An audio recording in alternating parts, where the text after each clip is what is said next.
Poducer. Yo, what's up, guys? Welcome to Poducer, the podcast for producers. I'm your host, Jerry, and today we're joined by Ben from The Real Ones. What's going on, guys? Happy to be here. Yeah.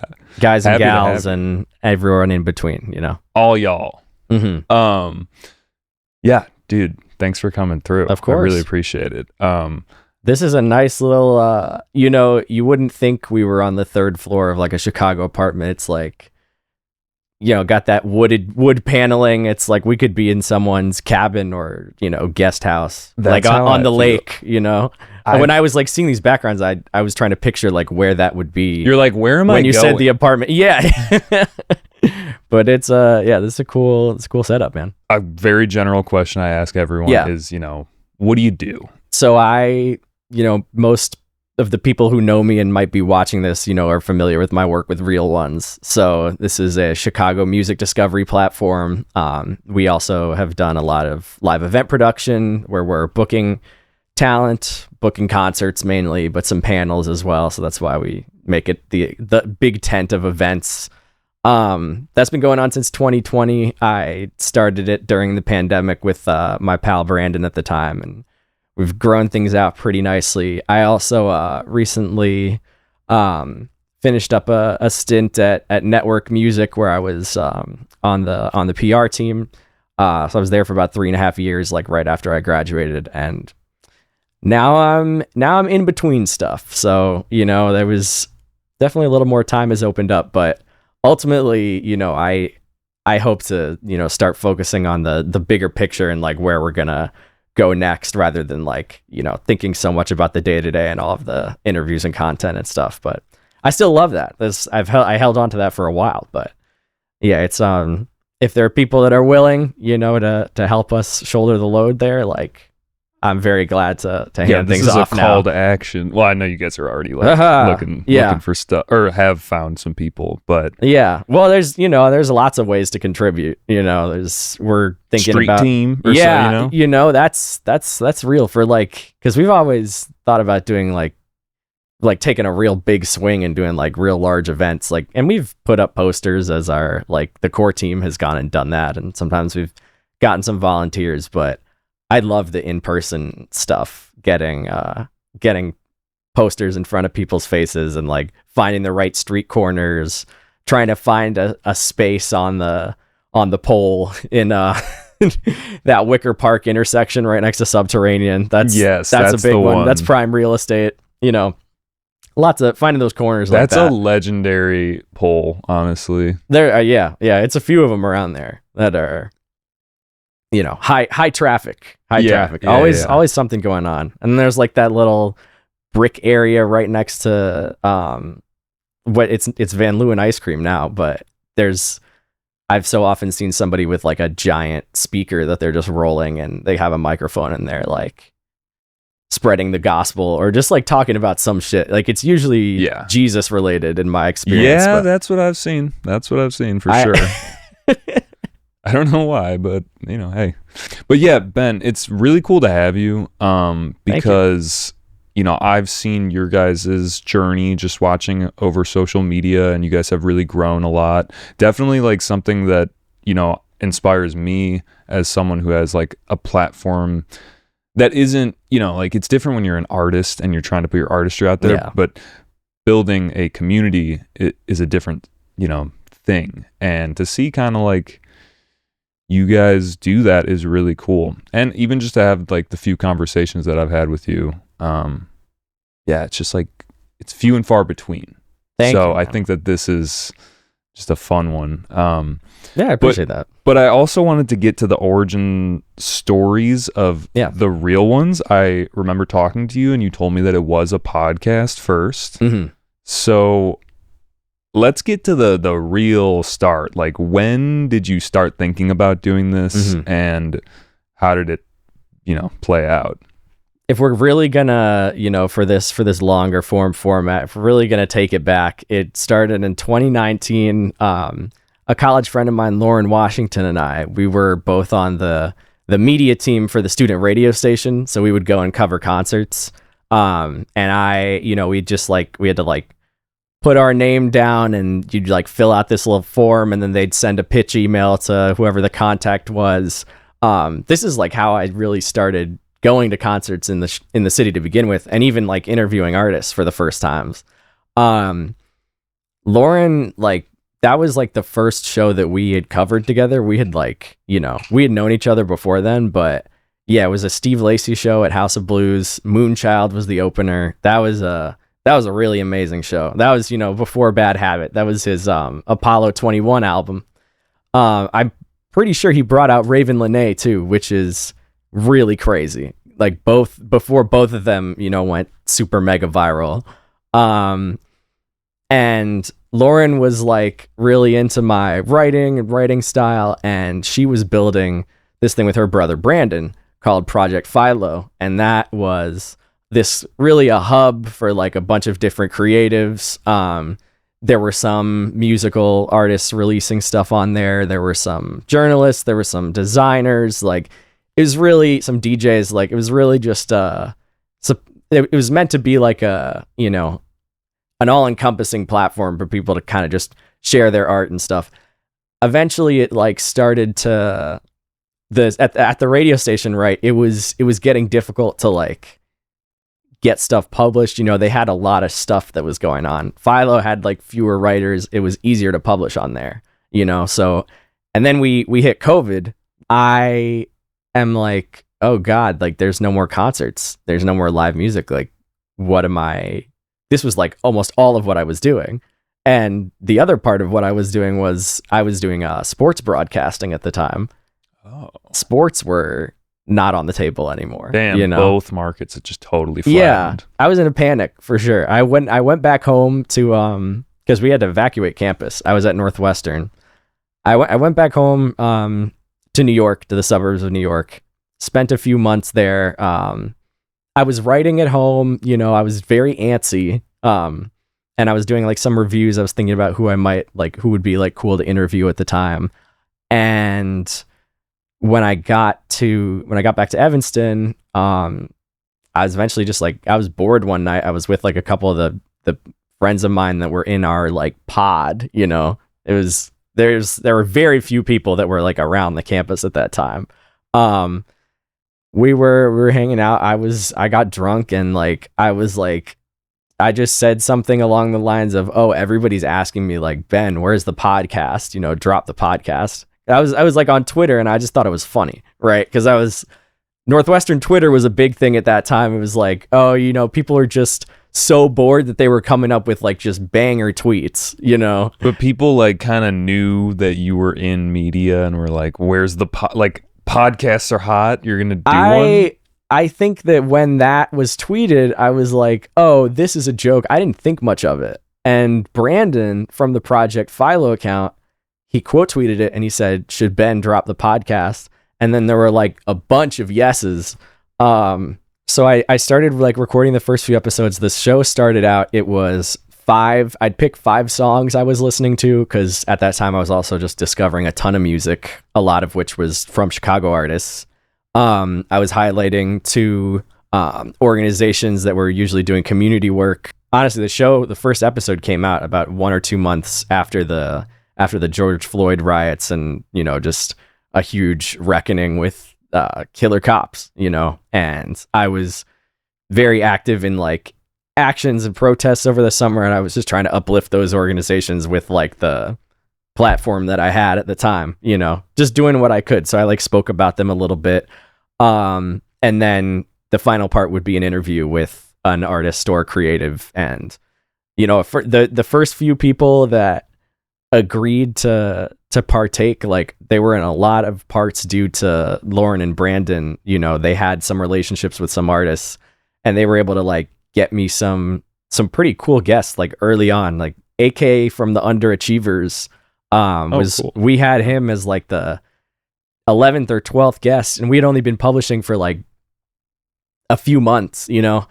Real Ones itself was still part of the Project Philo umbrella. It didn't have like its own thing. Philo was doing all the production and stuff. The podcast though itself was called The Real Ones. It was called Real Ones. Yeah, it was the Real Ones podcast, right?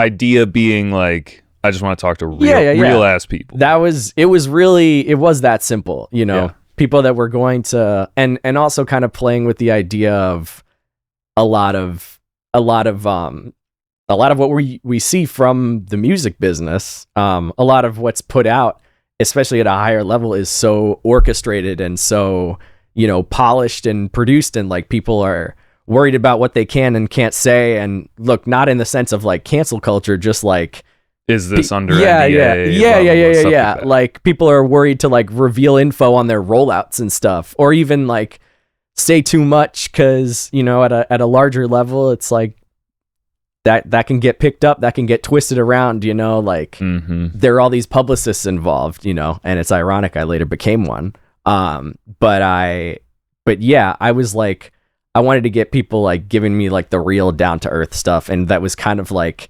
countercultural. I always thought of it that way, like countercultural to the main news outlets that were reporting on music, you know. Hopefully, yeah, just going more in depth. And as it started to grow, like definitely people wanted to be on more. I would do like these Instagram lives where, you know, if I didn't record a full episode with people, I'd be like, you know what, just hop on live. I'll like interview you there. And sometimes I would just stack them. So I did like a live-a-thon, right? And one of them, I did this a couple of times. One of them was like, it was like 9 interviews in a row, just back to back to back to back. People started joining the lives. And that really made me feel very much less alone, you know, over COVID. It was tough, you know.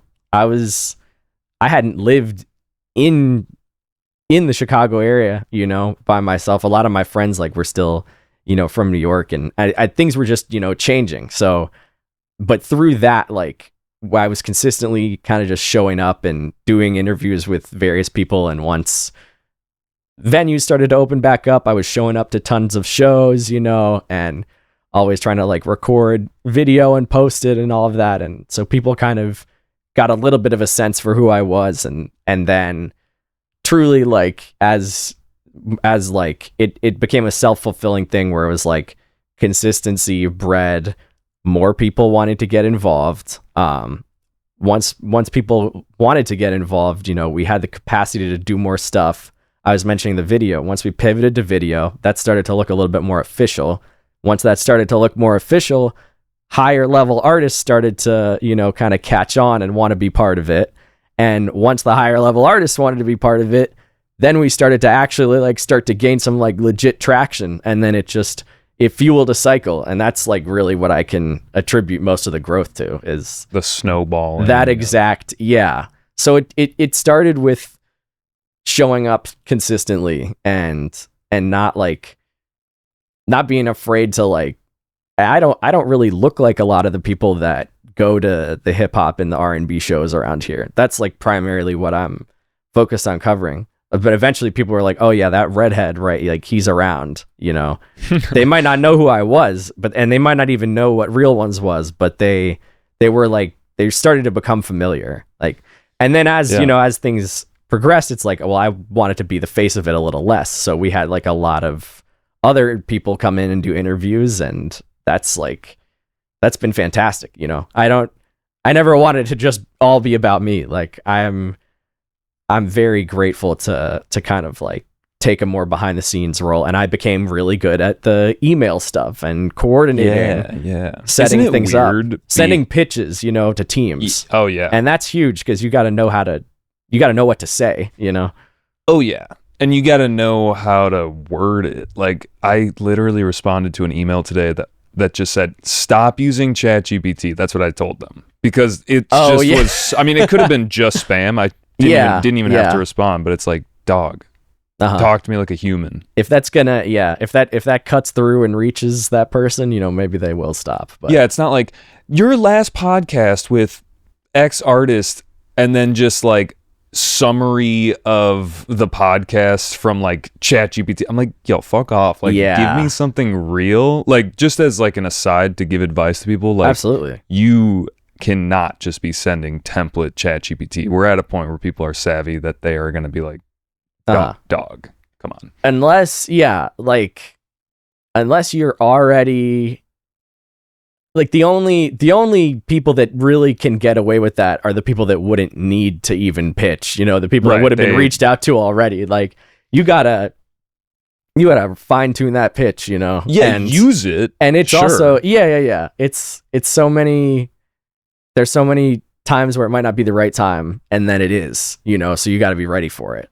Is what I've also kind of realized, like, because you can spend a lot of time on that email and like still not get a response, or they might say, oh yeah, we're not doing that stuff right now, like, and I've seen that, when I'm the one pitching on the PR side. I've seen that when people are pitching me.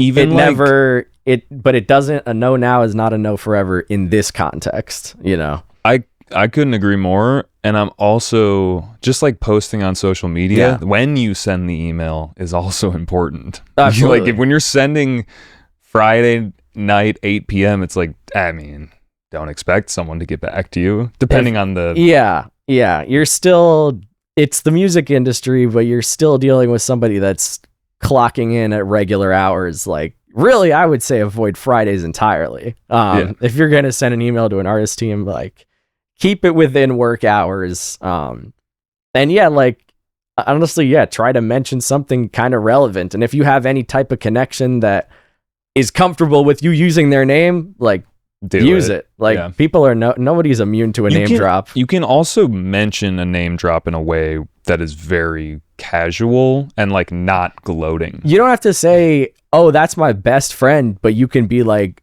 I follow so-and-so, or I've like worked with so-and-so before.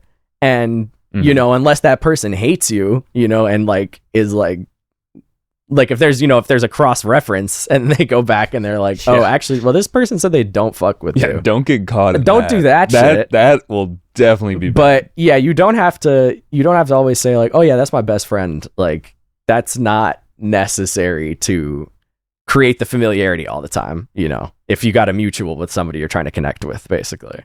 Sure. Just on the email subject, do you have any other specific advice? Like, is it important to have, your name in a professional looking way? Is the logo good? I've developed my own, so to speak, but like, I'm curious what you think. I think that, and I learned a lot at Network, because we would see a lot of people were pitching, and it wouldn't even necessarily be my artists. Like, there were other artists that were bigger that had a lot of like press traction, and so I would see like what would be working there. And what you do realize is so much of it is out of your control.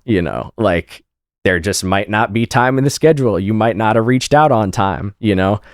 I would say, let's say a festival is announced, and you've gotten press there before, and you have a contact and somebody that's playing it, even before like they send out that artist contact sheet or whatever, send the email as soon as you can, and if you have the person's phone number, you can text them, hey, I sent you an email, because you're more likely to get a response to that text than the email, but if you only got the email, that's fine.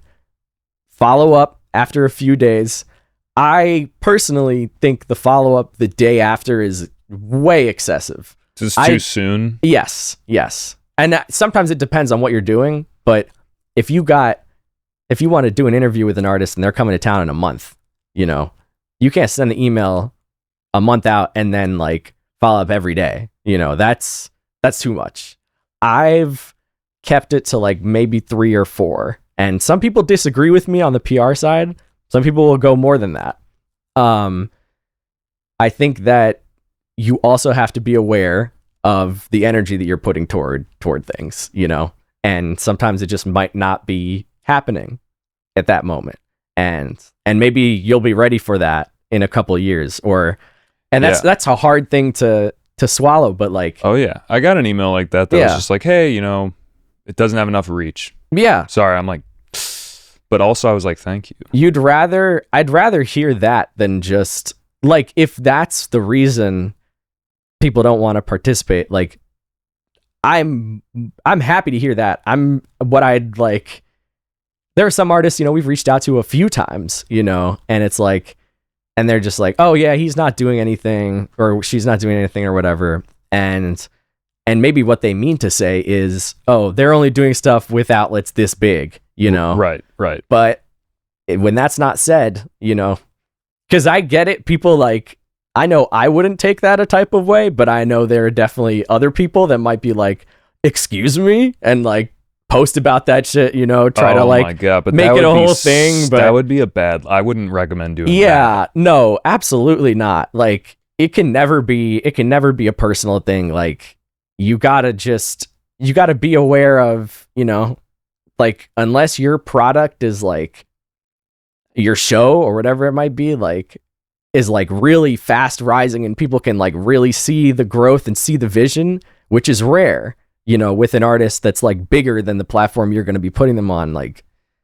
they don't need you to get the story out there. Like, the things that are doing the best right now, if anything, are like artists literally talking directly into the camera on their iPhone and just ranting. And, like, the artists that are good at that, people like were really, really, really drawn to. And they don't need a podcast to do that. Or they might have their own, like the Danny Brown podcast, like, everybody's doing their own stuff. So you just gotta have it. It made me realize, oh yeah, no, this has to be basically, it has to check like all the boxes. So, follow up a couple of times, make sure you've spelled everything right. My goodness. Oh yeah.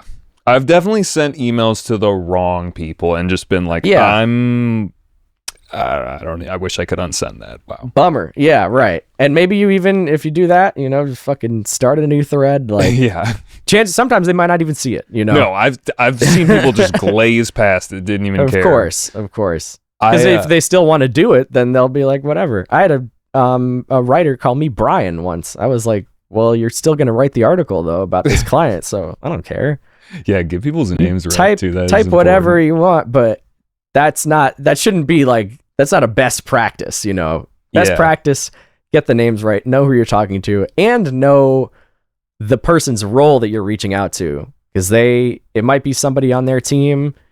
That there are people, that do PR, obviously. That's very specific, and that's definitely going to handle interviews, but other people are involved as well. If there's a label team, you could reach out to an A&R. You can reach out to a digital marketing person. Like, the label wants to provide value, so if they see that what you have and they believe that what you have has value to what they're trying to do, then they might take a chance on it.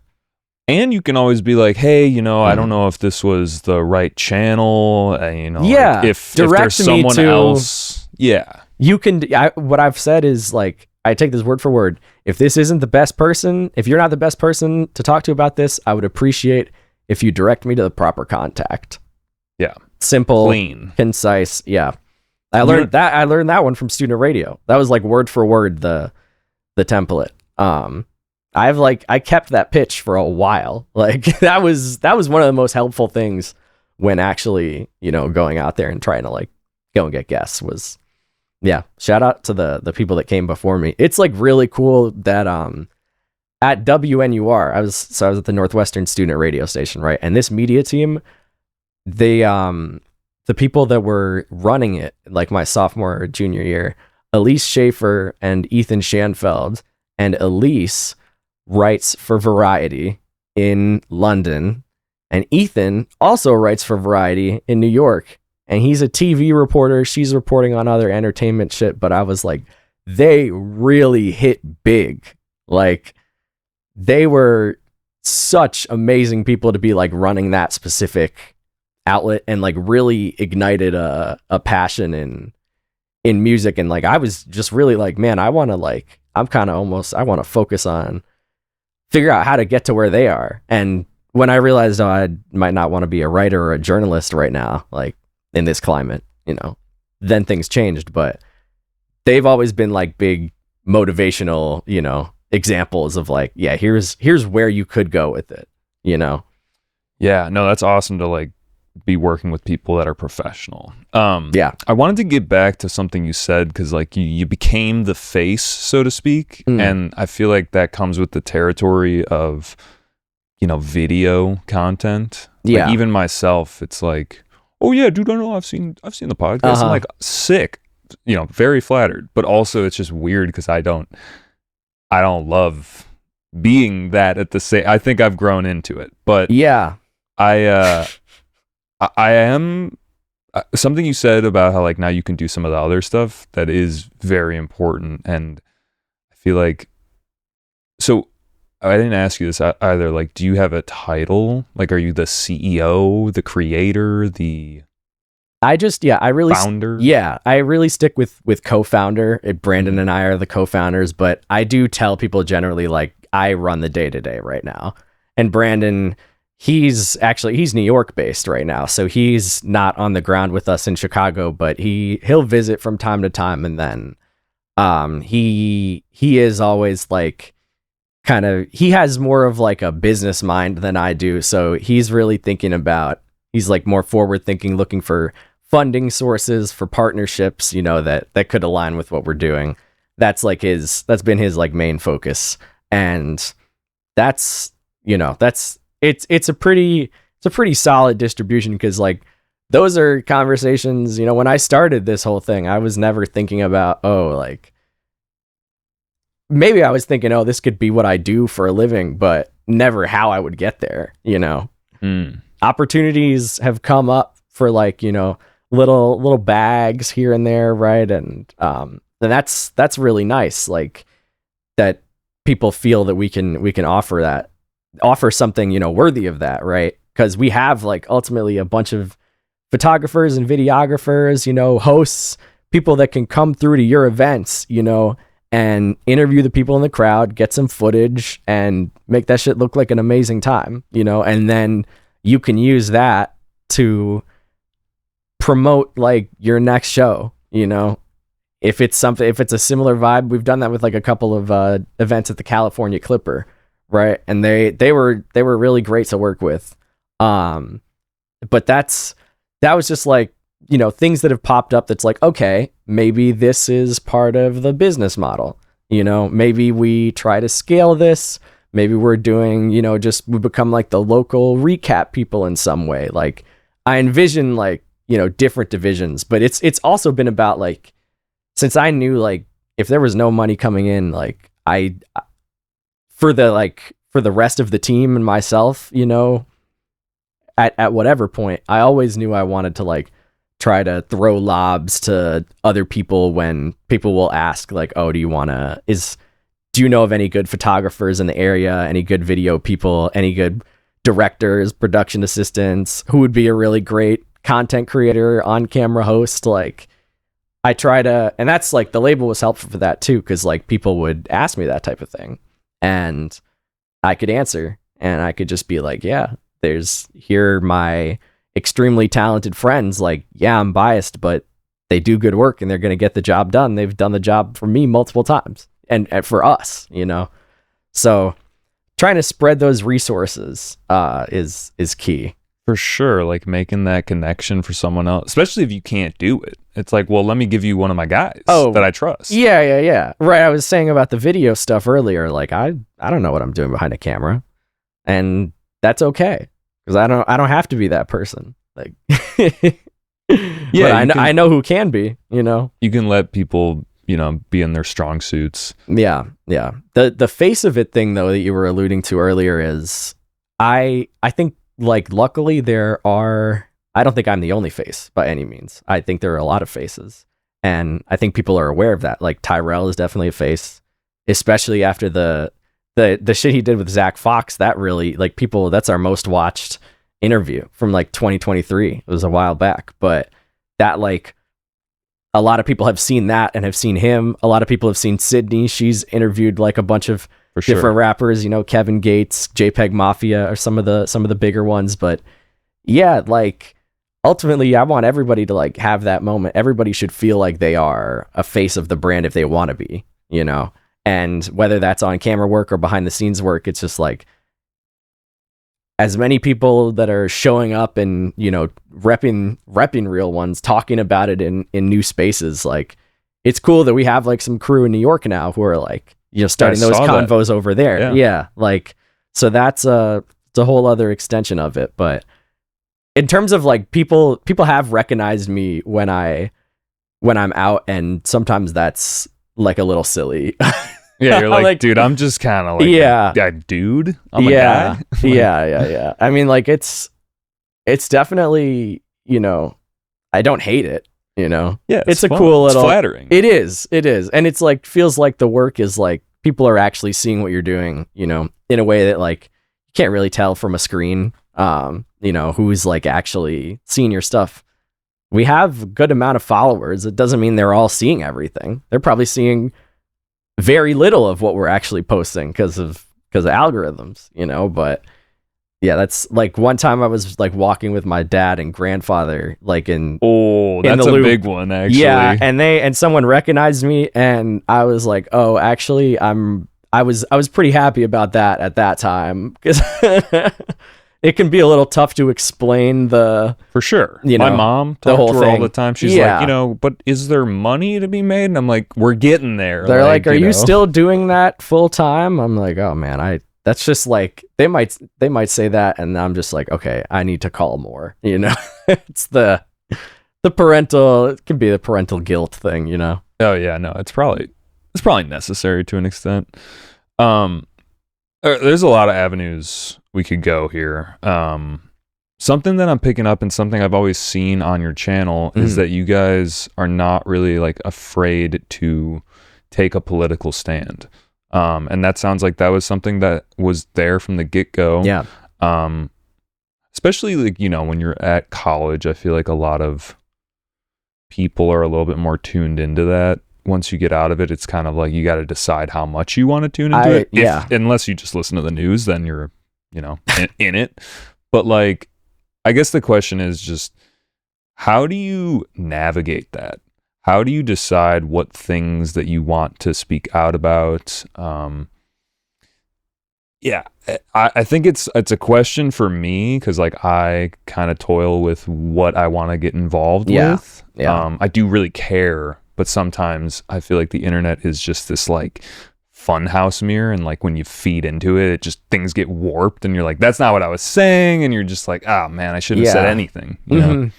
It's very interesting, because what I was learning is like, if you do wanna like post resources and everything, like a lot of people might think they're helping and they're not. I've seen like there've been like mistakes we've made where it's like, oh, at first like people weren't exactly sure how to like post about where, what's the most helpful as far as like, here's where ICE is, like here's this plate, here's this license plate, like they're in this area in this time, and like over time it's like things like start to develop, like people are very, when something like really bad happens, people are very reactionary, and oftentimes like immediate resistance can be required, and like big quick mobilizations. But I think like also making sure that we're saying what's true and not like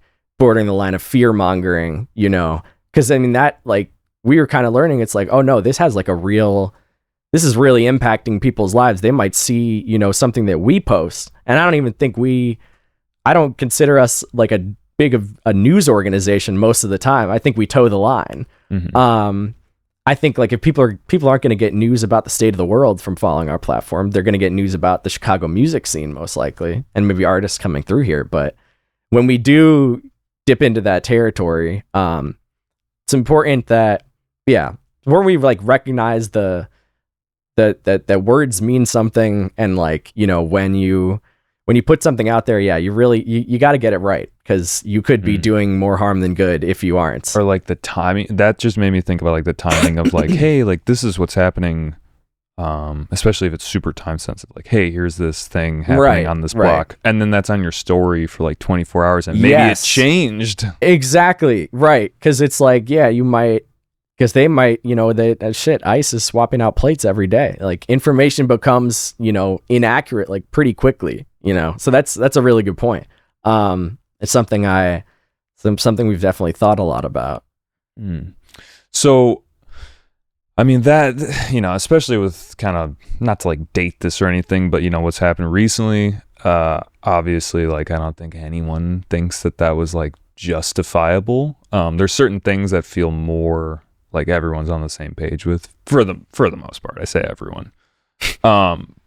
But I mean, like, how do you filter out and decide kind of like what makes sense? Because it's not just you, right? You have a team, and like, is that just a conversation? Is there someone that predominantly like, is there anyone on the team that feels more into that you have to listen to their voices? Is there times when you have to be like, look, I know this is important to you, but we're gonna just not do what you're saying, we can maybe do something else? Like, how does that all look? Yeah.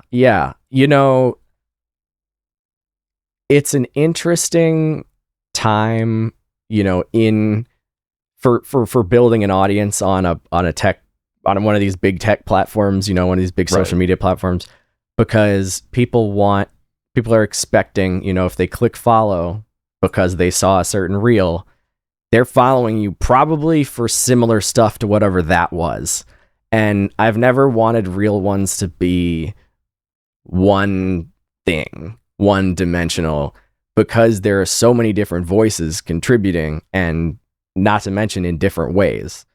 Jordan, like who I mentioned earlier, is a killer photographer. He's also a really great writer, and he has like these really amazing ideas, and, you know, is able to like tie in political themes to a lot of like what's going on, you know, in daily life, like whether it's overtly political or not. So he just wrote this piece about, it was a reflection on Nueva York, the Bad Bunny music video that he dropped last July 4th, right as he was about to perform at the Super Bowl.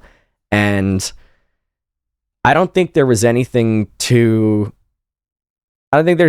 like that we feel like and granted, maybe I just haven't seen it yet. Maybe people who are contributing, right, are like self-censoring, you know? We haven't been brought anything where I'm like, oh no, this is too far. You know, we can't run this. Like, we try to honor, you know, all of the ideas that are brought in. Sometimes it's just like, do we have like the bandwidth or the editors or anything to like get this together actually? So I mean, there's like a lot of ideas, not just, you know, the political sense, but, you know, for series, interviews, stuff like that don't materialize, and maybe we wanted them to. The stuff might like not make the cut because of that.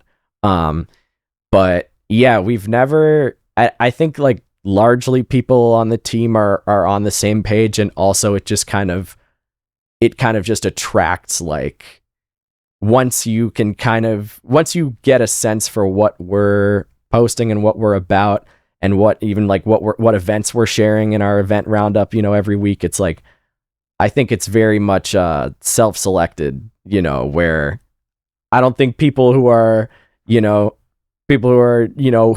watching that Turning Point USA halftime show, right, are thinking to themselves, oh yeah, you know, if Real Ones has a job opening, like, yeah, I really want to take that, you know.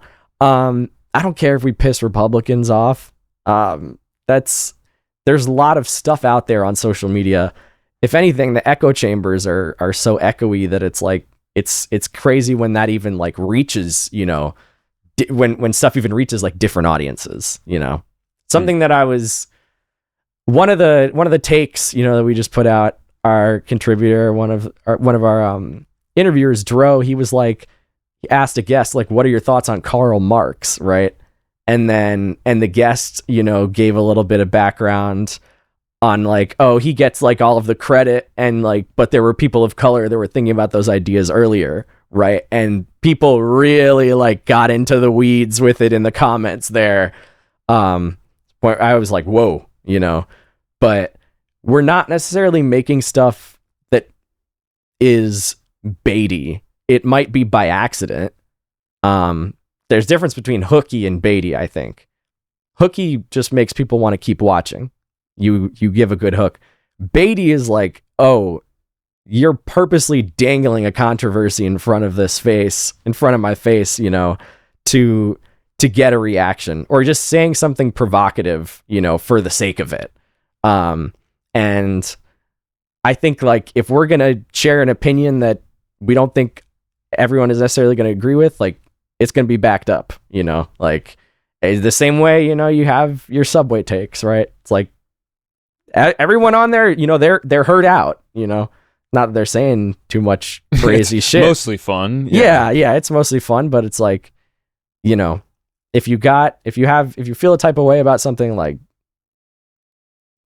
we want to know why, you know, and usually the why is we hear people out on the whys, but there's also a lot of ground we haven't covered, so that's also like could be a future thing, you know. For sure. Yeah, no, I was just curious because it's like, I don't know. I guess it is kind of just like it weeds out itself too. Like if you get a follower from someone and they don't fuck with all the other stuff that you're posting, it's like, okay, you just, you know, took yourself out of the equation. That's fine. There are millions, I'm pretty sure billions, right, of people that are using these platforms. You know, we're not gonna, you know, mourn the, you know, the loss of like a couple followers because they support Israel, but they were enjoying our stuff. Like, I'm sorry, you know, but it is what it is. It's, you know, that it's hard to think about people as individuals at a certain level, you know, when things are at a certain scale, because there's just always more people out there. There's billions of people on social media, you know. One person might not change my mind on like how we do things. Do you ever worry about like, you know, messing with the platform itself, that you get kind of like shadow banned in a way? Yeah. Because like it's happened to me in a minor scale, you know, in regards to like something that happened recently that I talked about. And it was kind of like, this platform is completely worthless without reach. Correct. So and that doesn't make me scared to post anything, but it does make me kind of think like, do I want to deal with this right now?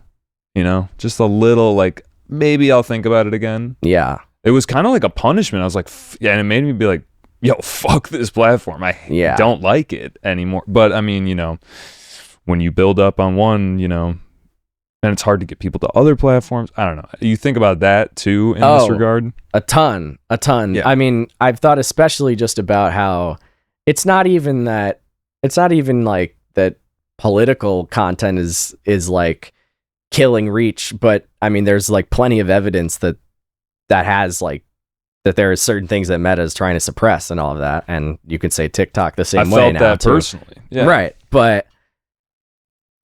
it's also just like the way that our brains have been wired by watching all of these, you know, consuming all of these like short form videos and getting used to that vertical feed where we can just easily swipe to the next thing. Like, it's like you have to adapt or no one's going to watch your shit.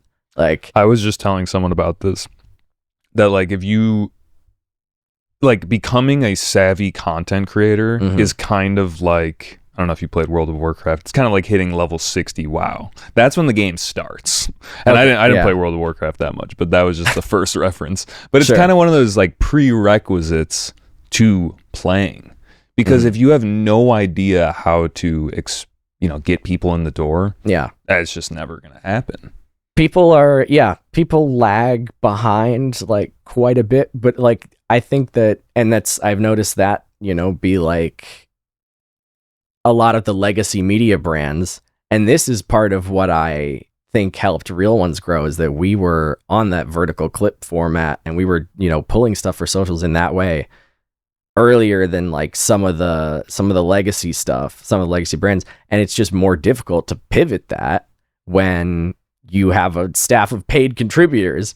When it's just me and it's just me and my friends, it's like, yeah, we can publish whatever we want, you know. We don't have to go through a long approval process or, you know, think about, you know, bringing in different personnel or stuff like that. Like, obviously we need video people, we need editors, but we had that, you know, and that helped grow a lot. And nowadays it's like, I'm seeing so much, like, there are all these fan pages out there, you know, that labels will create, you know, sometimes for artists that are on their roster, and just posting fan content related to that artist and creating like a different community for that artist. And I've seen, and I know this can work for media platforms as well. Like if people are really trying to like go all in on that like super fandom shit, and really like gain like a really loyal base, and like I don't think we're quite at that level where people are like, but this is streamers too, you know, people that do the clipping of the streams, and then those clips just like get posted on different pages, disseminated, you know, eventually like some news outlets might go pick them up. But having those like, and sometimes it's people that like will do this with AI. I personally have really tried to resist, you know, using AI for the clippings, even if it's like a lot easier. I've tried it, doesn't work. It just doesn't, it doesn't look the way I want it to. And it'll save time, but I don't know. At what cost, you know? I haven't even felt things. Yeah. Things don't necessarily hit the same way. Sometimes you need that like that personal touch. The edit for the clip is very important. And maybe you could just go for quantity over quality. And that's like what I think a lot of the clipping folks are doing too. It's like, you might not know what's even gonna react, but if you've got somebody like Plaqueboy Max, where like just about anything that he is saying or doing is like someone on the internet is gonna care about it, then it's like that's kind of how I think a lot of people like that. And 42 CEO is another one who he does Twitch streams, he does a lot of music content. Well. It's like I've seen this a lot in the underground kind of spaces and in hip hop, like that being real successful. I like think to myself, like, you know, if somebody was just making like greatest hits stuff and like little super cuts of like all the past Real Ones interviews, if we had somebody that was like really just honing in on that and then helping kind of build up the personalities of like the individual hosts, and then everyone's starting to get their individual followings, it like would be like a rising tide lifts all boats for the brand. But for the own brand, everybody's individual brands are going to feed into, you know, the thing that we're building up together, you know. I'm still kind of thinking about this is also making me realize we could literally talk for like fucking forever. I love that. That's always the best. But I'm still thinking about that bait thing. Because like, I don't know, I try to post stuff that is always, like you were saying, like it's backed up. Like, I believe in this. So even if it's controversial in some regard, I still believe in it. But I do see, like, do you think that the bait route is a viable option for some? Like, I don't know if I would have the integrity to do that, but yeah, I don't know. I see other podcasts, so to speak, that are like just asking about crazy stories just to get something that's crazy. And I just don't really see how that does too much. I think, it's, you know, this makes me think of like, even like the Hawk Tuah girl, right? Like that was entirely a product of a couple, you know, dude bros going out with a camera and just asking people like outrageous, like sexual questions. And that's literally like, that is the exact opposite of what I wanted to do, you know, Real Ones related. I've had that in my mind ever since we started, you know, interviewing fans. I'm like, it literally just has to be the opposite of that. People can say entertaining shit without you asking stupid questions like that. And yeah, it's like people do watch those clips. I would say that's my take on that. Yeah. So you can do the clipping thing, but or the bait thing, I should say, but you know, it only goes so far. Look, if you want to like they're like interviewers that just go and like strictly talk to attractive women. It's like, right, and the second that they're on film, people people might watch that, but it's like, what are you building? Like, what are you adding, you know? Yeah, I think that this is the core of what I wanted to any get to. Progression, you know? Are people taking anything away, you know, other than like a really short-term gratification? Dopamine, hit, like whatever. Mm-hmm. Yeah, I mean, I think we both feel like, I feel like a lot of times it's educational, like, and not to be boring, but like it is to get people to understand other people's viewpoints. And yeah, just going out and like interviewing some 10 out of 10 that's gonna do well on Instagram because like it knows how to push that, then it's kind of, I wanted to ask, and this is actually like a good way to lean into this, like we both have our ideas about how we want to run you know, these platforms and what kind of content you want to put out there. Obviously that's always changing, but I wanted to ask, are there any platforms or news publications that you looked up to maybe when you were starting, or even right now that you're kind of like, oh, I like that, you know? I love this question. And every time I have like, you know, I know exactly what I'm going to say, because the inspos for Real Ones were super clear. And I really was pulling from like all of the news sources that when I first was researching the Chicago music scene and trying to like break into stuff, I was looking at who was covering stuff in the Reader, who was covering stuff in the Tribe, who was doing articles at These Days magazine, the Ghetto Flower. You know, it was those outlets that completely, Prime Fortune for a little while, they like briefly overlapped with what we were doing. These like music outlets, like some of them, you know, part of like a larger platform, but some of them, you know, like the Ghetto Flower and These Days, like really doing things for the love of the game. And that was what These Days did, is extremely impressive. I was like lucky to actually play a part of it and write over there for a little while. But that was so much like, wow, boom, gold standard. This looks so clean. These photos are amazing. The journalism is quality. It's clearly like actually edited well. I wanted to know like all of the ways that the machine was running. Like I had no idea. It could have been like a massive production, but it was really just a passion project. And so I looked up to that a lot, because I just thought it was really quality journalism. And the Ghetto Flower was the consistency. It was the merch. Like their, you know, Q over there, he makes these 3D models that are really, really cool. And he's designed like a lot of really cool pieces. I've got one of the flower plushies that they made like years ago. And I keep that with me, you know, still. That's still like in my living room, right? So those were the early influences.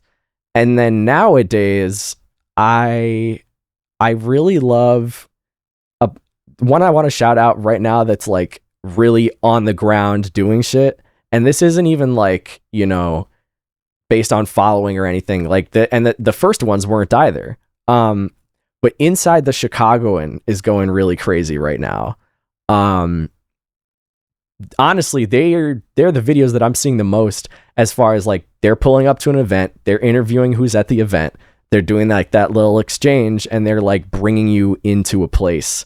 Those are often the things I like to do the most. Is it music? Yeah, it is. Predominantly? It is a lot of music. Let me think. What was the last? It'll come to me like the last like event that they went and covered. But yeah, it's just, and it's a few different people too. It's like rotating. Here's so-and-so with Inside the Chicago, and, you know, we're here with whatever guest, you know. NFO Films is also going super crazy. And they are just such a like incredible democratic platform. Like shout out to Chance over there, you know, aptly named, because I think he's had like probably 200, if not more, rappers on that platform, whether they're coming in from out of town or, you know, just like local heads that haven't really gotten that place to shine. He's really, really been providing that space for a lot of people to get bars off, and it looks really good too. I think like they to me are like, consistency wise, they're really like Chicago's on the radar, but I just don't think that they've, you know, if fucking Ice Spice went on there, like maybe people would start to pay more attention, but they're really operating super underground right now. And props to them for like keeping that shit up. It can be hard to just continue to push when you don't have, when you aren't like, seeing that breakout, aren't whatever. seeing the jump. Exactly. And that is what defines love of the game for me. So shout out to NFO big time. One more I want to bring some light to, and this is a platform that I really I've like worked with on the PR side. Goyo Club out of Los Angeles. They do these recorded sessions, both for artists and for DJs. For the DJs, they set up these sets in a laundromat. I think I've seen this. They call them electric cleaners. That's the series. Hopefully it's you the same probably one. have. You probably have. Yeah. They've had some pretty cool people on there. And then like they'll do artists doing live performances at this record store. It's all beautifully put together. They'll do a really solid looking photo shoot for everybody that comes on. They'll do a written Q&A that looks just beautiful on these feeds. The works. Yeah, they really create something super, super high quality. And I've been lucky enough to like recommend a few artists their way, and like they've like taken the people that I put on their radar. So like that was really awesome to be able to make that connect. But they're doing amazing work. And Boyle Heights in Los Angeles, Goyo Club. Word. Okay, that's those three. I feel like I got a little homework to do, especially with some of the Chicago ones. I'm not listen maybe back. have seen. Yeah, no. Oh, I'm gonna have to listen back to this Illinois for sure. radio too. They like invited us on earlier. Like Tyrell and I went on there a couple years ago. Excuse me. But they've been very nice about, you know, showing us love, and they also publish, like, you know, is Biko over there, Stephen Biko. He used to be at Vocalo, but he does a show over there pretty consistently. And I was listening to a lot of his like long form interviews, and it was in a setup kind of like this, like a home. Yeah, not a home, but like just a multicam, like multi-mic, like legit, you know, type of sit down setup. And he would have a lot of people freestyling on there too. So that was, I definitely looked up to them too. Just wanted to, add that in there. Get them all in. Okay, so this brings up a few things. One of the things, and we've talked about this kind of, but just the idea that all boats rise with the rising tide. I think about that a lot because I think Chicago is competitive. And I don't know if that's, I'm still trying to get down to the bottom of that.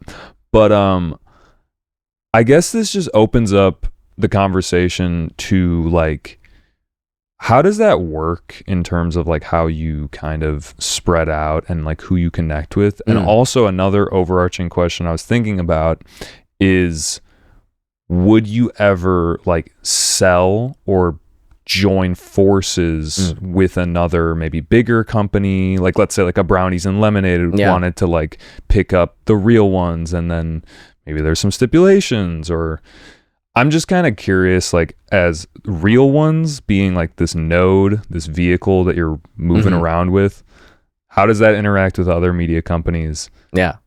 And we've definitely like, we've done a lot of really cool collaborations with similar like platforms doing similar music discovery. Like at the end of last year, we got to do this this concert in New York. It was a show with Big Ass Kids. They have a distribution team, but they also like are an artist discovery platform, and like a lot of they also have this like really cool database and community where it's like generally, you know, industry heads in there, but people like, it's like a kind of like a old school message board almost. Like you'll get if you're getting their emails, they'll like there are a couple different threads, a couple different themes and people. It's like almost like I'd kind of compare it to like a Discord server, but they've built a really cool community, big ass kids, and they brought together like a ton of different curators from different areas. So like I Breathe Music all day out of Memphis, That Good Shit out of New York, Diabolical Discs, Soundfind, Baby Talks Music out of LA, like Saving Connie also out of LA. Like these, a lot of people that were doing their own curation already. We all kind of like teamed up and we opened the floodgates for submissions for music, right? And then we kind of just amongst ourselves kind of like sent our top few choices, and the people that, you know, there was kind of like a consensus on, we like put onto this lineup. And that was like a really cool collaboration example. I think I would not be opposed if it was the right situation. If somebody wants to make an offer, you know, and and have us come on board, it really, you know, it'd have to depend on like what I wouldn't want is, you know, if we had to feel like we were, you know, we had to silence, you know, what we were saying about certain shit. Like, I think they gotta like, if anybody's gonna partner up with us, it's like, it's gotta be, they gotta know what they gotta know what this is, you know?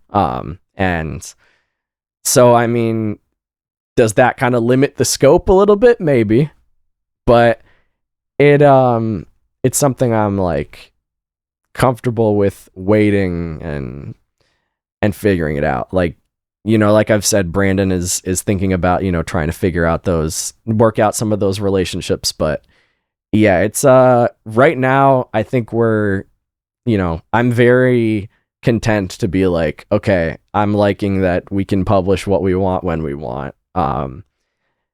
Like more resources would be great. That would be very nice. But yeah, it still feels like it could happen, you know, but and maybe I'd be closer to the people that could make it happen if I was in New York or if I was in LA, but that's like it's a tough way of thinking, you know.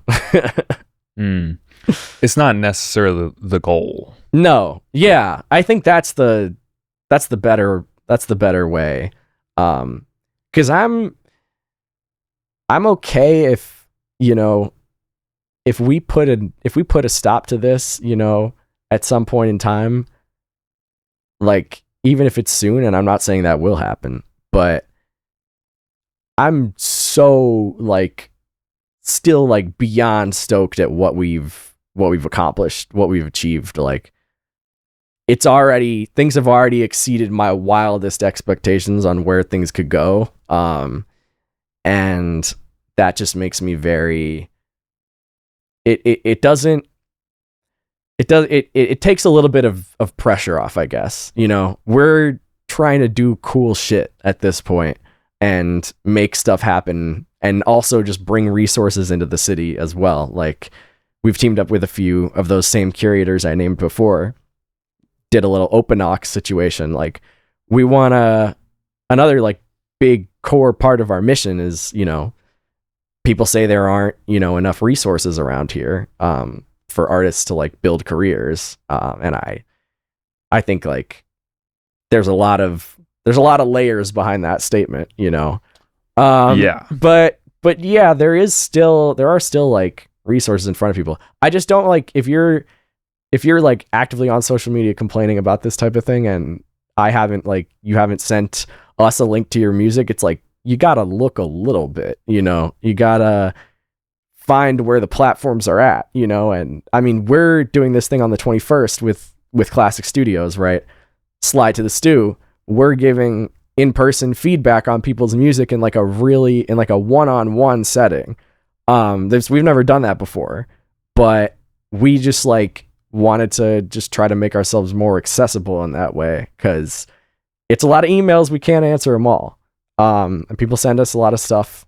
We're very lucky for that, but I we were just thinking like, oh, making that in-person connection is like not only going to be more beneficial for whoever's sending us stuff, they'll like, you know, have a more like personable experience, but it'll be the same thing for us. We're more likely to connect with something if we hear you telling your story about the song, and we can like link that to what we're hearing, you know, and the other people in the room. Yeah, absolutely. Yeah. I'm thinking about like also other media companies, and another thing that came to mind was just like the idea of you know, you're getting into music, you love music, maybe you want to be an artist. Maybe for a long time it didn't occur to me to be documenting like musicians' journeys and stuff like that. So like, and being a media company, so to speak. But do you think people who are interested in this stuff, that there's like more people going into maybe media than just becoming an artist? I don't know. This just like occurred to me while you were talking that maybe people don't want to go through all of that, but they still want to be in touch with music. Yeah. And nowadays there's so much more access to, everyone's got a phone, there's no excuses for documenting stuff really. Have you seen that trend? Because I never even thought about that. But yeah. Is that a thing? Yes. And I think people start new outlets all the time. The difference is like whether they're still around in a few months. Because people might have that idea and not, you know, follow through. They want to get the instant gratification or whatever. Or it's just like maybe they're doing it for a little while and they're like, oh, this actually isn't for me. And I thought it was, and it's not. And that's okay. Like, it's all right to switch course, you know, but you tried it and you never would have known, you know, if you didn't like give it a shot. And yeah, maybe if you really, really wanted it, you know, maybe you would have like, you know, kept at it for a little longer, you know, kept like, you know, the guy with the pickaxe. Yeah, you know the meme. To get to the jewels. Flash that on the screen real quick. Yeah, it's like that. And you know, you never know when something could pop. But also like I do notice a lot of people participating in the convo that way, but if anything, it's on Substack where I see a lot of people migrating right now. It's becoming very trendy, if anything. First of all, it's like it self-selects like the people that are really there to actually read words. For sure. If you're on Instagram, if you're on TikTok, you might not be there to read words. Okay. So yeah, probably not. There's that. But even that, like, as more famous people start to, you know, pile in there, it's like, okay, I think the independent journalists or people that were just starting out trying to like do a little something for themselves on there are like, fuck, we can't have anything.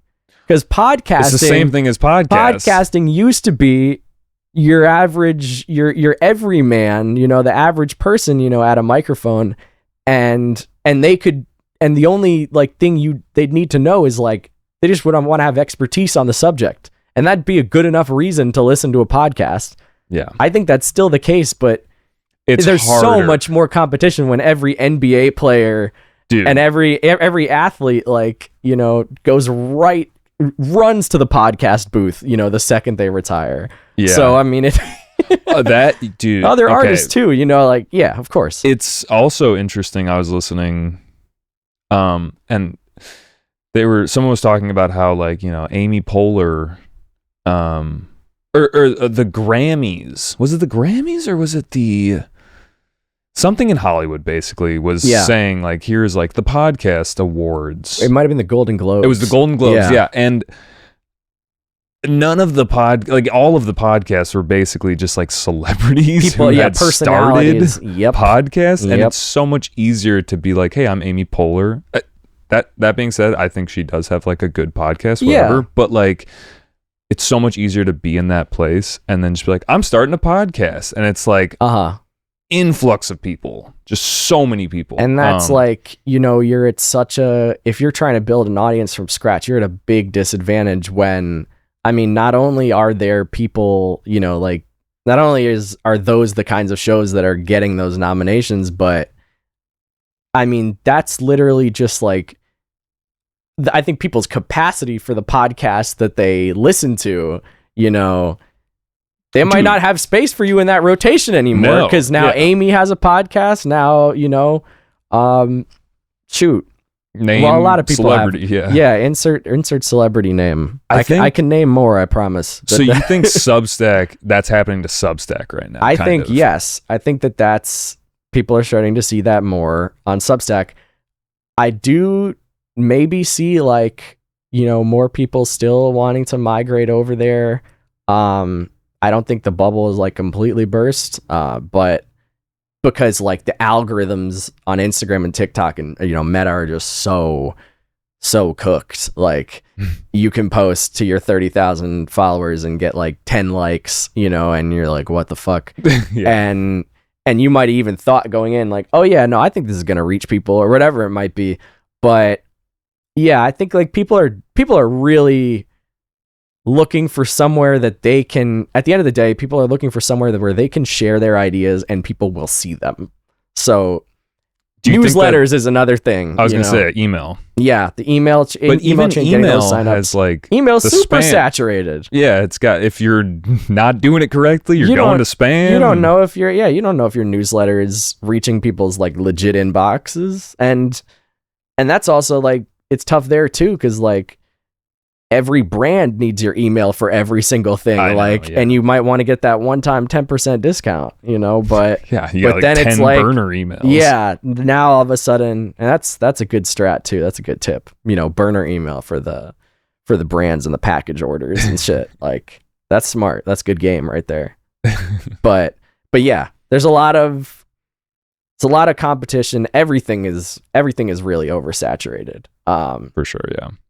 That's really what it is. Well, so I think even the question that I was asking you before, where it's like artists versus media, whatever, like, being in the industry, so to speak. Yeah. I think that actually the question is more like artist versus personality. Like I think people can realize now that being a personality actually can be like better as an avenue to, I guess, whatever you want, fame, success, money. Yeah. No, people definitely, and you see this with, you see this with Adam Killa and Forever Band, right? These are two artists that have been making music in Chicago a very long time. Forever Band was kind of in Chance's circle. He like appeared on a couple songs with like the Save Money crew and all of that. Adam, he had a big story. He was like really big in the 2010s, part of Drain Gang and all of that. He, got a little bit, he got less popular. Forever Band didn't take off the same way that a lot of the artists in that Save Money crew did. And they stuck around, they stayed in Chicago, and eventually they started to realize like Adam was the one that really like, nobody's like a fucking pioneer of content, because like where did content even fucking start? But a lot of people are following that wave, where he was out here doing crazy shit until he found like what was eventually going to like draw back to the music, and also just what people were reacting to. But you have a lot of opportunities when you have 1 million followers. There's a lot of things you could do. You can drop music. You can, you can start a podcast. You can write a book. You can, start selling Cutco knives, but that is such a funny plug. Yeah. I remember people doing that in high school, but it's like, that's it's Cutco knives is hilarious. It's a good pull, right? My parents, their friend had a son who was like kind of wrapped up in that, and I remember like watching this kid like sell my parents the knives, and I was like like I was like in the room, like, guys, do not, like, don't do this. Like, you shouldn't be doing this. Like, you've heard about this stuff about this company, right? And you know, I mean, I was a kid, they weren't gonna listen to me, but they bought these knives, which is wild. I just like, it's just crazy to look in there, and to their credit, it's been almost 10 years. They still have my parents. They still have some knives. of them. Still have some of them. Doesn't mean their business model isn't predatory, but I guess it's a total pyramid scheme. Yeah, but it's fine. I guess, you know, my parents ended up with some good knives as a result. And maybe that kid ended up with a little bit of good experience in terms of sales. I don't know. Yeah, it's a real entrepreneur type. What if I told you that was my origin story? You know, that's how I started. That would be legendary. Yeah, that was love that. That was the business. No. I was a Cutco pro. I was slinging knives. I don't have what I feel like I don't have is kind of like that sales pitch instinct that, you know, maybe could have grown this a little further by now. So contending with that has been interesting. And you know, maybe I want to become that kind of person. Maybe I don't. Maybe I want to find that kind of person somewhere else that can like really elevate this. But right now, I truly don't know. I like what we're doing locally, and as long as we can sustain it, you know, I'm happy to like keep publishing stuff and, you know, keep spotlighting people where we can. But yeah, I mean, there could be a breakthrough, you know, like getting past like another ceiling. Like we don't know. A lot can happen, you know. So we're just really trying to stay consistent. You took a little break, but we're back. But yeah, you were just saying kind of like how you don't know what the path forward is fully in terms of like how long everything goes for. And we were also talking about how like everyone's trying to build up their platform so then they can do XYZ with it. Going back to the all boats will rise. Yeah. Do you ever think about forming the Megazord, so to speak? And I'm not saying like that we should do that, but like if companies came together and then had like a more potent way of breaking through, because that, like we just said, is one of the hardest things, is just to like get the message out, whatever it is. Or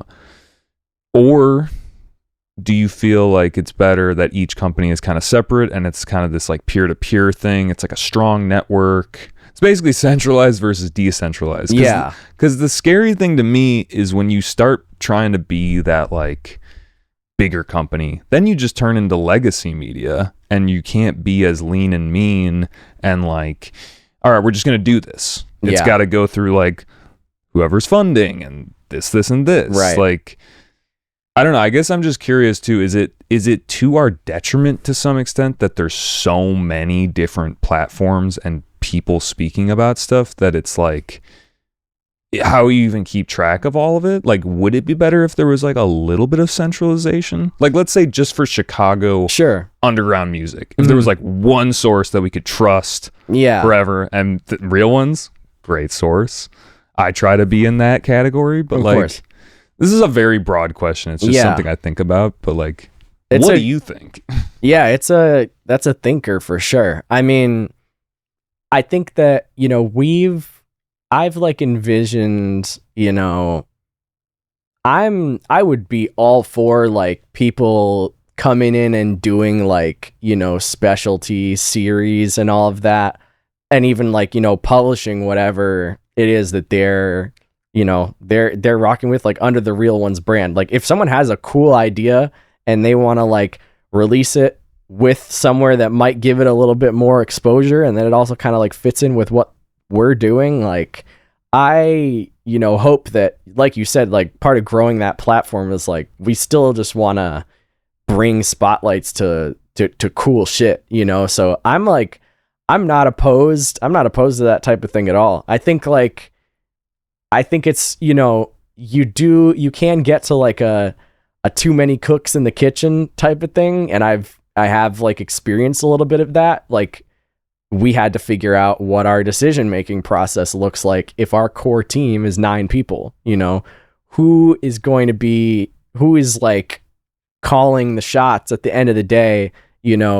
How does anything, how do we either come to an agreement on what to do, or at least an understanding, and then if there are people that didn't want to do a thing a certain way, how can will they like still be engaged?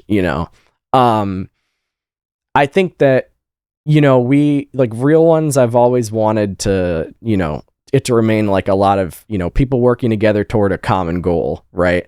And so when those goals get to be different, or like, people only want to kind of focus on, one thing, like if we were to bring someone on board and they're like, yeah, I kind of just want to do my own thing.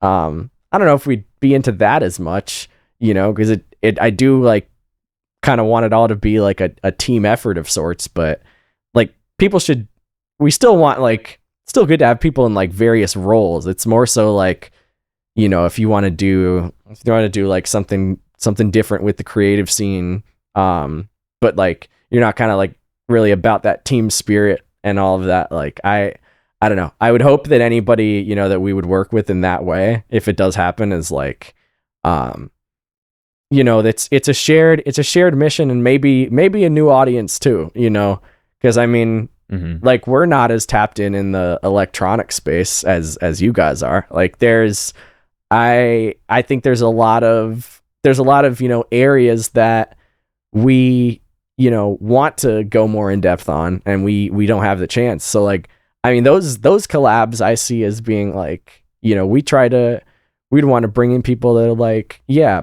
give me like a Chicago footwork playlist or something, like someone that might really specialize in that. Show me like who's making like the best bass music, right now. Who's really doing it big in the pop punk scene right now, like people that have those specialties. Like in a perfect world, like this grows enough to the point where it's like, yeah, okay, we got the pop punk correspondent, we got the electronic correspondent, like the local model, but representation from all of those scenes, and we try to get there with our individual tastes. But that's something we're always looking to. Yeah, it is. That's a lot of ground to cover, and it's ambitious. Do you fear that then it gets diluted? Kind of. It's like, well, I don't know. Hopefully those separate channels are, growing in their own way, and then like it all kind of funnels. But yeah, I mean, look, if somebody followed Real Ones because they're into hip hop music, they want to know about that, and we're only posting about indie all of a sudden, like they might not fuck with that. That's absolutely right. That's like, there are a lot of brands, so that the challenge becomes like, do you create like sub profiles for all of these things, for all these pages? And do you have the bandwidth to run them all? No. Yeah, most likely no. But, do you like try and just develop those niche audiences, in different spaces? Or is it just like, well, let's try to get people to follow this one main page and everything will live on there? And, maybe while they're checking out, some of the stuff that they're most interested in, they might find something else, and they might get a little out of their comfort zone, but find something cool. Like our pitch is that, the discoverers of music are still out there. And they're just discovering and consuming things in different ways, so figuring out what those ways are, is what we still have to like stay on top of.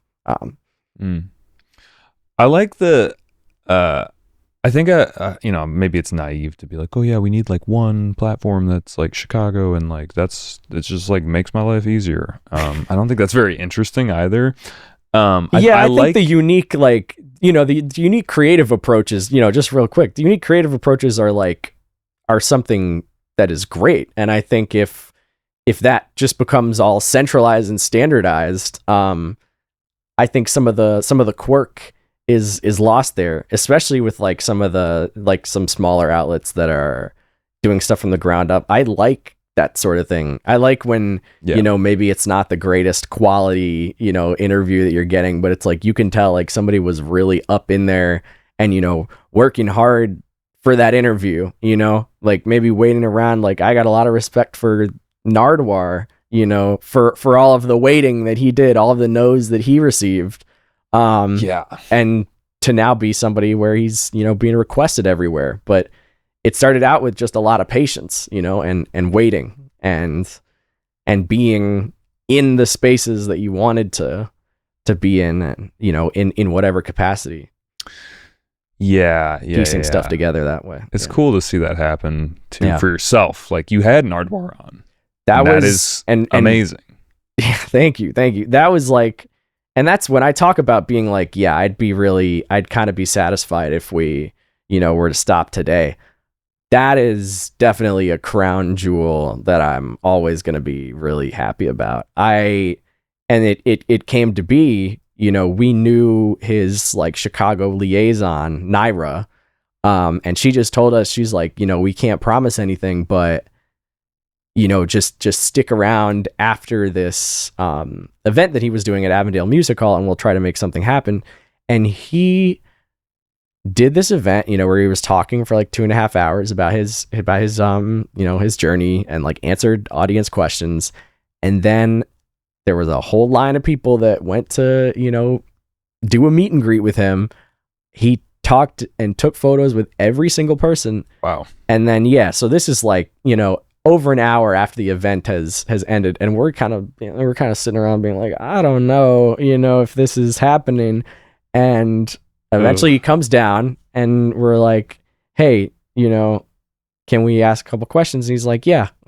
So we were like, initially it was like 5 minutes, and we got what we could to like keep the convo going. But yeah, that was definitely one where I was in the crowd, like, the opportunity came up so like oh, it's right there. Yeah.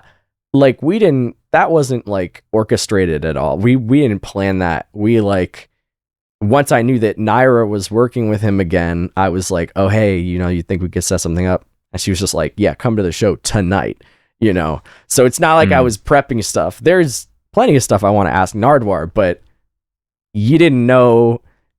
I didn't know that would be the day, That's something. Stay ready is a lesson from him too, because he has files on everybody, and not in the Epstein way. He got like good research. Everybody. I mean, that makes total sense for him, because he goes deep, like deeper than anyone. But yeah, I think that is something also interesting, just that I've learned, is that people kind of expect you, like, oh, you do interviews, like you're good right now, right? And I'm like, I mean, it's like, oh, you do comedy, tell a joke, right? Same thing. And people just think, oh, well, it's talking. It's like, yeah, but like, you've seen bad interviews, of course, and you're like, ooh, you've seen interviews where the host is clearly not familiar with the person they're talking to, and that's the thing that we try to steer clear of. If we have, there's been like times where we've been backstage or whatever, and we, an artist is like around, and we might be like, oh, maybe, but if no one on our team knows anything about them, like, we don't want to just do that for the clout, Exactly. We want to have time to know what to say and make it like a little bit meaningful. Otherwise, it's like, I don't know. Does that really need to be added to the conversation, if it isn't? Well, it's good that you think about that, because I think a lot of people will be like, let's just get him regardless. Let's get him. Yeah, like, it's like capturing a Pokemon. You're like, okay, literally. Cool. And then people start thinking, like, you start viewing these artists not as people. Yeah, no, like, that's like gets to like just pedestal shit, and if you're too fanned out, when you're interviewing an artist or somebody that you're, really, you might be really into what they're doing, but you gotta stay calm, You gotta, in that moment at least, like, you're on the same ground, Yeah. They're engaging in that conversation with you, so. If you get too weird about it, like, they might kind of be like, maybe I shouldn't have done this, can be uncomfortable. Yeah. Yeah. You got to be someone that people want to like talk to. And I don't think that just talking to a fan is, you're like, I know you're already going to say everything that I love. Right. Or I'm sorry, you're going to love everything that I say. And like, it's not, yeah. And they're probably gonna they're probably gonna say, it's funny you said that, because they're probably gonna say what the person wants to hear too. They're going to say what they love, and love what they say. Right. Yeah. Yeah, it is an interesting world out there interviewing. I'm reading a book about it. I didn't really realize, like, I mean, it's kind of like a journalism book, but tell me about this is a world that I didn't see myself getting into, but I've genuinely enjoyed. The book is called, I think it's called Talk to Me, and I forget what the dude's name is, but it's been a pretty good read.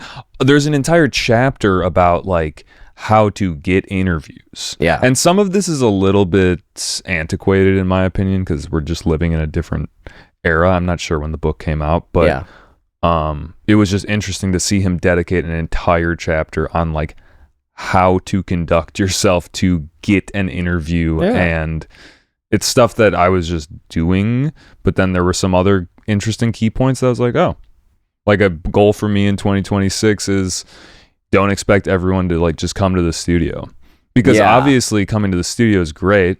I just push record. I know everything's going to sound good and look the way that I want for the most part, but don't expect that.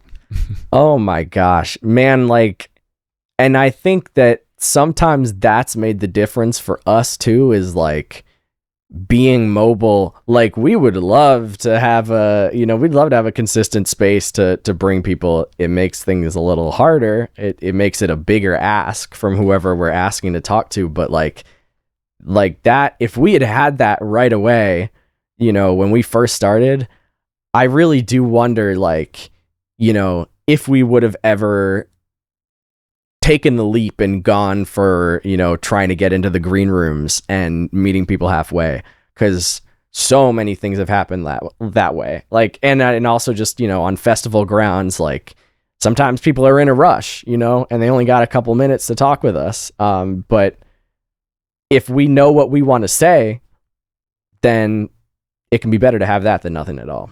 So yeah, I love we would love to get people into space like this, if they got the time. But yeah, we do settle for that, I guess would be the word. I've had some good feedback from fans who like have said that they actually enjoy, because we've done festivals, we've gone and like it's not like I've never done that kind of stuff. But some people say that they actually like that better because it feels like you're backstage with the artist. Yeah. I typically tend to like, we can't go this deep. No. Like, but then again, some people don't want to listen to a 2-hour podcast. And if they do, if they do, they might just be doing something and have this on in the back. Some pods are also just noise for people. I learned that, from my friends that listen to podcasts. Yeah, they just want to feel like they're not alone. And like, I mean, I listen to, like, I have my dog walking company. I listen to stuff all the time, and sometimes it is just nice to be out there listening. What's in rotation for you on the dog walk specifically? It's funny. And I hate to kind of say this, but like there were a lot of podcasts that I listened to, like comedy podcasts, like a lot of stuff like that. And I've listened to a series of music podcasts, like there's like Switched on Pop, there's One Song, there's a lot of actually good kind of pop, like Will Clark podcast is a good one. There's some other in the electronic scene, like Taboo and Mr. Bill has a podcast. Yeah, I've heard of that one.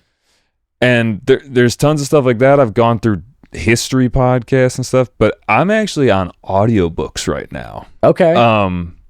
That's just my current steez. Like I've been listening to mythology podcasts, like Greek mythology books, not podcasts. But yeah, I do. This is also another really hot take, is like, I don't really listen to my podcast necessarily after it comes out, but if I was, like, I enjoy having these conversations. Yeah. And getting the insight that I would get on a podcast. So I'm kind of like both doing and listening to a podcast in this, because like I do edit it, so I end up listening to it back, and I learn a lot of stuff from that. So it's weird. It's almost like saying I love listening to my own music, and I do not like listening to my own voice.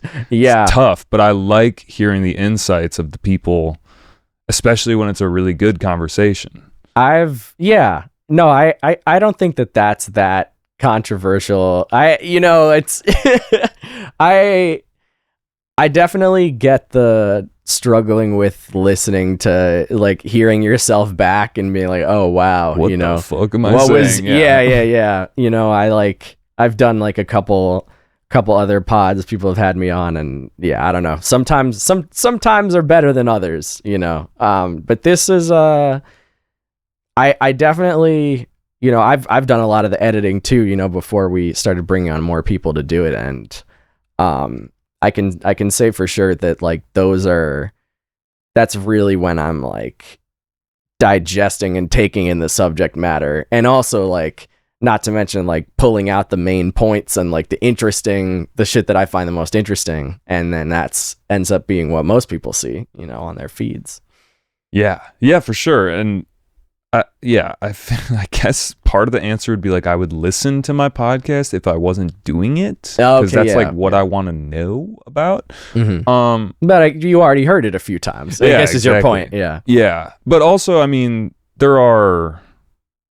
just depends what I'm in the mood for, I guess. Like, do I want to laugh? Do I want to, like, I gotta rotate it though, you know what I mean? Because if I listen to someone too much, then I'm just like, I know all your takes or whatever. So you can be in it is like funny to imagine, like, you could, in the time of listening to like 1 hour long podcast, it's like you could do that, or you could watch like 30 Subway Takes videos. I was thinking about that for some reason. Like, I don't think anybody would just be, if you're walking a dog, you shouldn't be swiping on reels or anything, but, like, just imagining, like, I mean, I guess that's why people do it. Like, right. They got a long people drive. Value their time so much, so that's why people want to, I'm saying people want to, like, kind of prefer the shorter stuff. They can fit more in, but, like, if I'm listening to a pod, I'm always retaining more, than whatever. Will I even remember one of the takes that I saw? I don't know. I'm not sure. That's real. Yeah. I mean, it's hard to retain it too. Sometimes when I'm walking around, I'm like half listening, half, Yeah. It depends. If it's a good one and I need to listen back, okay, sure. Mm-hmm. I don't know. But yeah, okay. So not to sit on this for too long. We've been going for a minute. Yeah. I think, yes, sir. I think it would make sense. We have other things to do in this day to wrap up. Okay. I think we're going to wrap up like this. Okay. And we could do this for, I swear, we could talk for another 3 hours. But I didn't ask you one of my questions that I always ask, which is, what was your first concert that you went to? Have people answered with festivals for this? Because I know first festival and I know first concert. Okay. This is like, other than like first festival / concert that I went to, like, on purpose, like, because that's what everyone always says too. Yeah. Families brought me to stuff. Probably when I was younger. I went to Governor's Ball, Gov Ball, in 2017. And that was like, so I literally had not been to a concert on my own. And I was, I grew up in the suburbs of New York. You could get to the city, but it's like, even to get downtown, it'd be like, okay, 45 minutes on the train. And then you'd have to go to wherever you were needed to go, on the subway. And so it was usually at least an hour to get to wherever. So I was not going to concerts on weeknights. Like, I was just I was a busy guy, I was like doing all the extracurriculars, all the stuff that would get me into college, right? So, but you're younger. Yeah. So, yeah. And I wasn't, right. There's a lot of 18 plus, 21 plus venues out there too. That, like, it's crazy imagining people having IDs that say they're 18 just to get into shows, and they're like 16 or 17. That's wild. I know. I met someone who was 20 the other day. I was like, you can't even get into 21, but he didn't seem that old. And I was like, or he seemed older. I was like, wait, what? I'm confused. But Anyway, sorry, now I'm unk. No, Keep going. I get it. I'm yeah. about to get kicked off my parents' insurance, so I feel that. The mid-20s. It's a tough time. I went through it. Yeah. 17 years old, I went to Gov Ball, and that was pretty great. Like, but it definitely felt like, oh man, I just got like thrown into the fire, you know, as opposed to like if I'd gone to like a concert at a 500 capacity venue, you know, first, you know, then maybe I, you know, would have been, I don't know, maybe things would have been different, but I liked that a lot. I had a good time. And who did you see? I'm trying to think about that part of it now. I think I saw Amine in 2017. I'm pretty sure Khalid was there, and then Childish Gambino and Phoenix were headlining. And that was honestly a tough call for me because I think Wolfgang Amadeus Phoenix is like one of my favorite albums of all time. And because the internet is also up there too. So this is like, and I was in high school too. So these were like a little fresher, you know, this is 2017, right? And I ended up going to Gambino. I was really, really, really far back. Could not see much of anything. This is right after he dropped Awaken My Love, you know. He was still like riding like the mysterious wave, you know, quite a lot. So he was playing Redbone, Me and Your Mama, and I was the person I was there with, like they had left. So I was like, yeah, I was posted up alone. And I just was chilling with the set, but I do remember it being a really fun day. Like, and then I went back in 2018, like, and that was like my, you know, the thing that I was kind of doing to like let loose, you know, because I was so on my grind with I was a runner too, and I was doing just a lot of track practice and you know, I was really like when I was listening to music, it'd be like on bus rides home or, you know, in the times that I drove to school. But yeah, that was first festival. And then first concert was a direct result of this WNUR, Northwestern Student Radio, Masego at Metro. Oh. And I went to that with my friend AJ, and thank goodness for my peer advisor, Rachel Kupfer, who was part of that. She was part of media team, and she encouraged basically a bunch of people in our group, in like the peer advisory group in the School of Journalism, right, to like try this out and sign up to go cover shows and pitch some stuff. And we pitched stuff, and that is pretty much what set my entire life into motion. So you went to the show not necessarily as just a patron? The first show I went to, I was covering it. I wrote a review. So it wasn't even that, you know. I've been to so few. I still have like arguably still have catching up to do, you know, where it's like, you know, I have not gotten to a lot of shows just for the hell of it, you know. Even now, I'm doing that, like I'm trying to do that more. And like sometimes I have enough rapport where I'm like, oh yeah, could you please, you know, list me for this? And they won't be expecting like any coverage or anything, just because, you know, if you're showing up to certain venues or certain places like enough and people have the space, like they might throw you a bone. But yeah, if that first concert, it was a coverage assignment. But oh my God, I loved it. Like I remember I was on the CTA, I was on the red line, and I took like the purple line to the red line, you know, to get to where Metro was. And I was listening to, I forgot my headphones, right? And I was like holding the phone up to my ear to like try to figure out, you know, try to like listen to the opener on my way over. And that was just, I remember it like, you know, it was so, that was really foundational. Like I remember a lot of that. It was, there was an R&B duo called Van Jess. They were the openers, and they are no longer together. They're not a group anymore. But I remember Masego just went so crazy with that saxophone, mm-hmm. and it was an amazing first show. Like I felt it felt really alive in there. And I loved Metro. I continue to love Metro. I would love if they had free water. You know, I would love if all venues had free water, but that's a different They don't combo. have free water at the Metro. I haven't been in a while. They but won't that is give a you bummer. they won't give you a glass of water. You got to buy it. I hate that we've talked about that a lot on the podcast. Oh, yeah, just yeah, being yeah. like, dude, come on. Is that even legal? But no, and look, it shouldn't be. It shouldn't be. Yeah. Avondale Music Hall, I'm looking at you too. Same thing. Give us free water, you know? It can't be that hard.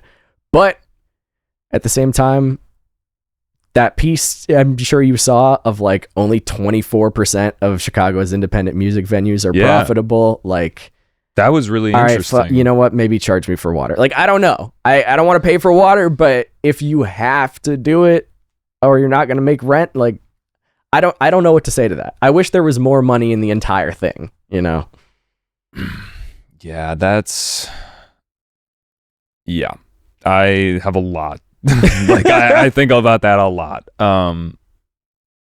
I guess just try to support your venues that you go to and enjoy. Right. But that was kind of like, I think there was the same article. There was like, they were highlighting Salt Shed and the Ramova and like Sleeping Village and the Whistler, I think were in there. And they were like, yeah, it's fucking tough. And I was like, I wouldn't have known that it was that. Like, I know what it's like on the promotional end, throwing shows. Like, there's not a lot of money sometimes, and, you know, whatever. Like, it's hard to get people out. But, I mean, running a space is a whole different ballgame. Yeah. I mean, and I think of, like, for a place like the Shed, it's like... Yeah. That to me is like the gold standard, you know, and they don't have shows booked every night, you know, like when you're at a space that's like of that large in capacity, it's like it's hard to find something to put on every night, you know, like Aragon has the same thing, but they're owned by Live Nation, you know, so to do it, and yeah, Salt Shed is, you know, part of like they use Ticketmaster, you know, they have like They are part of like a larger organization. I'm pretty sure. I think it's like Wintrust that owns the place, but don't quote me on that though. But like, yeah, that was surprising to me because it's like I can name very few Salt Shed shows where I'm like, oh, that didn't sell out. You know, it feels like every time Salt Shed announces something, it is a mad dash, you know, to grab tickets, and there's usually a second night announced, and so that, yeah, I do think that was surprising. It's the economy, you know what I mean? Like, people don't have the money to go out. A lot of people aren't drinking as much. They need to, I've been joking about this, they need to come out with a new drug that they can sell at venues that people are actually into. That's funny. I mean, yeah, it's like not going to happen probably for a while. Not that I'm advocating drug use either. I'm just saying, stimulant. Like fucking Adderall light that's in water or some shit, like coffee. I don't know. You know, yeah. I don't know mean, what like, it would be. Red Bull is everywhere. You know, that's true. There's a lot of Red Bulls out there, but not everyone loves the taste. You know, so I like it. Yeah, I'm a fan. No. It does what it needs to do. You know. Yeah. But that is an interesting concept. It'd be funny to like imagine just fucking they just got little packs of Molly. Yeah, or like I read shit but it's like officially, you know, fully above board, you know, the venue is just it's like a world where that's totally legal, I guess. Salt Shed salt or something like salt shed smelling salts and shit. Oh my god, that might bath be legal. salts. I don't know.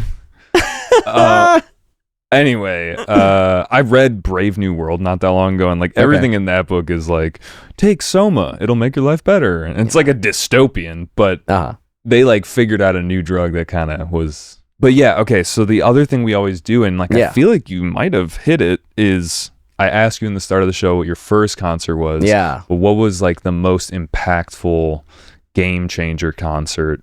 And sometimes it's hard to think about, so I'll let you. I'll give you some food for thought too. Maybe it was a recent show. Maybe it was yeah, I don't know, something that just like caught you off guard. Yeah. Oh, I would have loved to prep something for this, but that's not your fault. Because there are so many that I could say for like a lot of different reasons. Mm-hmm. But truly, I would say, ooh, okay. If I'm really thinking about it, I think something where I just like really noticed, I noticed like it was just a phenomenal spectacle. This is like a little bit of recency bias, but Dijon at Salt Shed was really amazing. And the stage production that he put together, that gigantic ensemble, it was fantastic. I mean, he presented that so well, and then not to mention, like, we got there and he had done SNL the night before, and he, like, I was hearing from people that worked at the venue, he got there like 2.5 hours before like doors, so probably, no time to sound check, and had to just jump right into that, getting off the plane and stuff. And I think that was really, his musicianship is just amazing. So that really struck a chord for me. I've listened to his stuff for a while, so. But yeah, there are others. There are definitely others. For sure, yeah. Like a week, I'm gonna text you and be like, "Oh fuck, that's what I should have said." I have specifically thought about prepping this question. Yeah. But I do think you said, because some of the more formative concerts are typically like some of the most impactful too. But you did say the Moskow concert, which kind of got you into a lot of the stuff you're doing. I mean, yeah, that formed a lot. That formed a ton.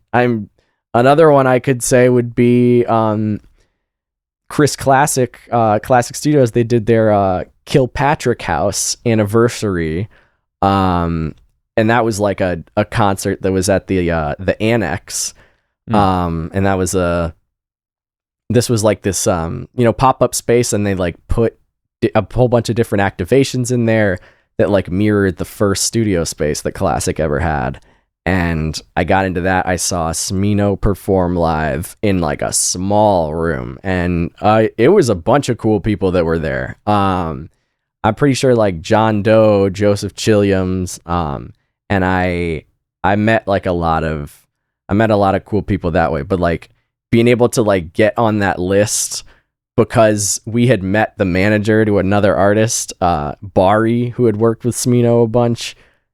We had done that interview like a few days earlier, and we met the manager, and the manager was able to like get us listed. Like that was one of the first moments where I was like, oh, okay, we like actually might be doing a little something here. We might be like getting to know, some of the right people, and getting into, the rooms that we might want to be in. But yeah, I borrowed a homie's camera that night, and I took some photos. People saw them, and that was sick. But no, tell me more. No, yeah, sorry not to cut you off. I was just saying I had an experience like that recently where it was kind of, I got the guest list for a show that wouldn't have happened without, I guess all the work that led up to a series of interviews. Yeah. And then the manager hooked me up, and yeah, it's just like, it feels good when you grind and,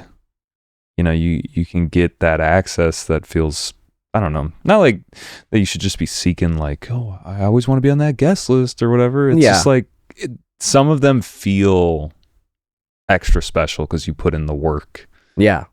Yeah. Without a doubt. I mean, there's something to be said for, like we got to know like one or two people at TDE, and their Instagram account like DM'd Real Ones like a couple days before Alameda was supposed to do a show with Rachel Chinariri. That was last year at Metro, and I was like, whoa, like this account is messaging us right now. Like, that is nuts, and we were trying to, and then we set up the interview that way. But like, that was an interview we were trying to get for a long time. I have so many full circle interview emails that I've sent years ago, and I always try to keep screenshots and keep them around. Cause when in 2021, I might have pitched an artist and not known the right people to make that interview happen, or the platform wasn't big enough. We didn't have the presentation down the way we should have to get what we could have gotten. And then years passed and we got there, and then we were on that level. And so that's amazing. I love the full circle moments the most. Me too. Those are the best. And it kind of goes back, kind of a callback to the earlier side of this podcast. Like, one of the first things you said when we were talking about emails was, a no now isn't a no forever. Yes. Remember that. It's never personal. It just might not make sense in that moment. Yeah. Okay. So just to wrap this up, I think what would be interesting to just ask you is, what do you foresee? Like, we talked about kind of why you got into it, but what, and you could retire the gloves now and be fine, right? But what would be some other benchmarks or some things that you'd want to accomplish before, everything has to come to an end, right? Yeah. At some point we're gonna die. Yes. What's some stuff that you're looking forward to? Maybe stuff you can talk about, some things that you would love to happen. What's kind of the goal in your mind, what you want to get out of it the next few years? Yeah, that's a great question. Well, something that we're really stoked about, and we got to do this last year, Big Fest is this big culture and arts festival. It's this organization out of Gainesville, Florida. And last year we were invited out to cover the festival and just do media, interview a lot of different artists, and they flew us out and they put us up in an Airbnb. And that is the first time any festival concert organization has ever done that before. Yeah, I'm still waiting for that. Yeah.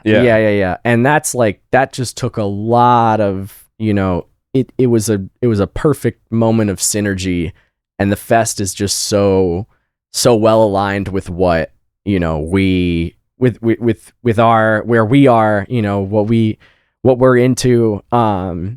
And so they just announced their lineup today. So it's definitely a goal to get back out there. And they have said oh yeah, we'll have you back. We just need to finalize those details. But I would love to try to line up more opportunities like that, because as the crew also spreads out, those times I remember that, it was 7 of the 9 members all together, and it's that's rare, That's sick. That doesn't happen as often when you have 6 in Chicago, 2 in New York, and 1 in Atlanta. So that was, being all in Gainesville together was really great. It's weird to say the goal is just to keep doing cool shit with my friends, but I do want to hold on to that for as long as we can. I want that to be what this is. I want to recognize and and fuck with everybody that we're that's part of putting all these together.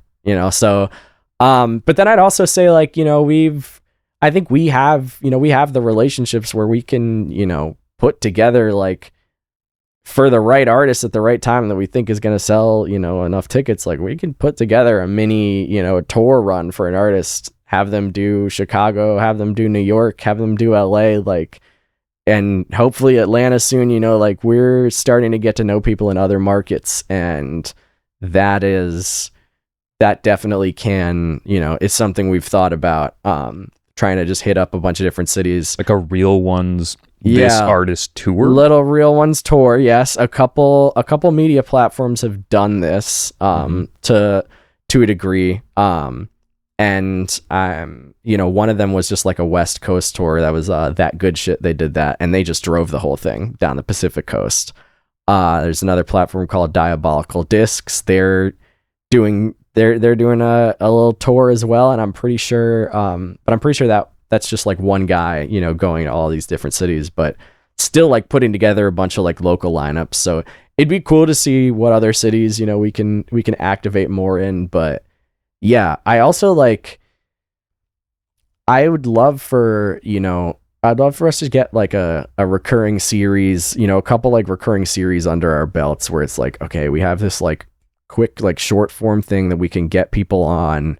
And it can literally just be that, like a Subway Takes. We've mentioned, not to say that it has to be that, but that is in a lot of ways, like that's what that is. And this can change too, but that is what people are, responding to really, really well right now. And there's Fallen Media is another one to like look into. They have a bunch of these like 60-second shows. And Gymnasium as well, right? It's these very high produced, things that are usually, they start out as a street interview, and, sometimes it's with an artist, sometimes it's with, the average person, but any way that we can like showcase, the people around Chicago in that way, and hopefully it's not about something clickbaity, like, your body count, like that's what I'd want to get out there. And, like, I'm not opposed to publishing like more hard news too. Mm-hmm. If we get there, the credibility as an outlet, is another thing. But, if I think that, because are people really looking to us for that all the time? Not necessarily, but I think maybe they we would can start to build that. If you build it, they will expanding come. the blog and stuff. Yeah. I was listening to these dudes. I've been trying to be better about like saying who it is, but like Colin and Samira, there's these guys that are like YouTubers, but they're always talking to creators, and they were talking about going on Subway Takes because one of them went on it, and like just interesting to hear their take, which was, it's a podcast and people maybe go listen to the full thing, but predominantly forward facing, it is a Instagram show. Oh yeah. And that was not really a thing. No. For a while. It just made me kind of think about like, okay, clips are just like, for a while I was like, okay, yeah, you got to do clips, but like, what if clips were the main thing? Clips are the whole thing. Yes. Yeah. And I will always love this form as well, but yeah, putting a little bit more emphasis into making some good ass clips. Okay, one thing else I wanted to ask you, this is a selfish question for myself. Sure. How does money play into the entire project? Because again, I think I was telling someone this at this show I went to the other day. I was like, dude, you open for these guys? This is a monumental show. Yeah. Like, I know you said you're losing money on certain shows, but like the lifestyle that you live is a beautiful thing. And doing this and talking to you and other cool people is a beautiful thing, and I love that. I do feel a certain amount of responsibility as I'm building a team to pay people, right, and to make sure that this is not just lucrative, but like everyone can feel supported, also financially. So right. I guess as a broad question, I'm curious what your take on that is, and like where it all sits into the equation. Yeah. We definitely, that definitely gave us a little bit of pause as far as like what we wanted to, if we felt like we could really expand. Like in the past, we've paid some folks to like do contract work. Maybe it's been like, oh, they're editing XYZ video, or it's or maybe, like building our website was one of those things, right? Obviously, like, we're paying the artists that we're, that if we're booking shows, we're paying artists, handling all of that, like paying for, posters, for potentially like media folks to come out, photographers, videographers. If we're producing a show, we're more than likely handling that type of stuff as well. But yeah, it's for the actual team members. It is definitely still volunteer based, and I think with that we also know that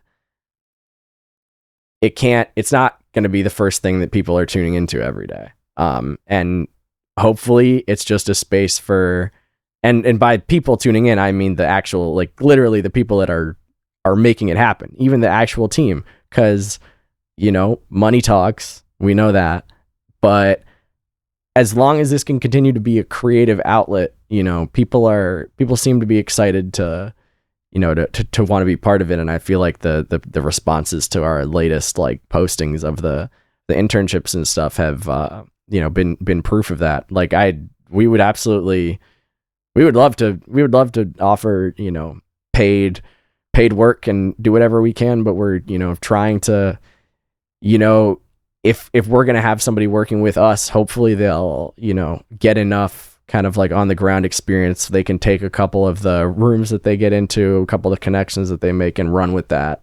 And hopefully, yeah. So, I mean, it's the thing that, you know, we despised in a lot of ways of like, oh, well, it's just for exposure, you know, that we're doing this. But I mean, if we had money coming in, we'd pay folks. Like that's really the end of it. Like I don't, and sometimes you just got to decide. It depends on how much you're working with, but it's like, you know, you got to decide. It's like, do you want to invest in the project and then, you know, that might see the revenue come in, or do you want to wait for revenue to start to come in and then take that and invest it in the project? So I'm the latter. Yeah. Typically. Yeah. I mean, but then it's like, you know, you might just be, if it's been a while, you might just be wondering like, oh, maybe one is necessary before the other. And that's, I don't know. That's not a clear cut, you know, yes or no to that question, but, you know, food for thought. Yeah, I think that there's some things you could juice up a little bit with a little bit of money, whether that's like advertising or something like that. But yeah. I think at the end of the day, you still have to like create something that has value, yes, which you have. And I just feel like the game plan is just continue to hunker down and provide more and more value until there's a point where it's like, okay, maybe it would make sense to like capitalize on a part of this or something where it doesn't feel like you have to sacrifice. Because for me too, it's like, I wouldn't want to be fully reliant on this, because then I think it would obscure and change what it is that we're doing. It's like, oh, well, we have to do this industry plant interview with this person, you feel because pressured there's money. To do some shit like that. Absolutely. I never, and that's, like I was saying earlier, that is literally the anti, you know, of what Real Ones is. So it's like, you know, there have been partnership opportunities, but we're not going to take anything that we don't feel like we can stand behind. Like if a venue has some budget for us to come in and do some marketing, like we won't do it if we don't like the artist, you know. We have to be able to make some shit that we, you know, can stand behind, and we can talk into a microphone and say, yeah, I like this, and that we think that the people that are following us are going to respond to as well. Because you don't want to take somebody's money, you post some shit and it flops and it doesn't reach the audience you're trying to get to. That's like, that partnership isn't going to last very long. Yes, and then they'll quickly realize, I've been thinking about a lot. They'll quickly realize that, oh, this is probably better spent elsewhere. Yeah, it's that simple. Yeah. Being a little too ambitious about like, yeah, let's do it. No, we'll make it work. And then it's just like, that is a tough, like, another reason to be cautious. Don't want to be in that place. Yeah. Okay. Well, thank you for being transparent about that. Yeah. Let's do the wrap. You know, where can people find you? Marathon Pod, dude. I love it. This has been a great conversation. It's flowed very naturally. You're good at this. Thanks, bro. I appreciate that, dude. I mean, you also know how to talk, so like it's easy for me. This is also the first time that we've ever met up in person. Like we've had some phone calls, so like, true. This has been very much a getting to know each other alive in the flesh. A lot of ground to cover. Absolutely. I feel there's more. Yeah. Where can people find you? I'm on Instagram at ben.m. And then if you want to find the Real Ones platform, Real Ones Show everywhere, and that's spelled with 2 S's. So it's like Real Ones and then Show. Some people just type that 1 S and they get a little confused, but that's where to find us on Twitter, Instagram, TikTok, and YouTube. Maybe Patreon or Substack coming soon. TBD, if it's anything, we'll try to make it a new thing, because I putting a paywall behind something you're already doing, it's like we're seeing how that's working out for Pitchfork, and it's mixed. But let me not do another 15 on Pitchfork right now. I'm literally about to be like, well, because I've been thinking about Patreon, paywall, blah blah blah. That's another one. Also, paywall being a thing that is its own like culture, in the sense that like it's direct to the people that want to subscribe. It's something I've thought about. There's still a company taking a cut at the end of the day too. Like, it's whatever third party that is, but. Holy shit. That's another pod. We'll do a round 2, at some point. That'd be awesome. Yeah.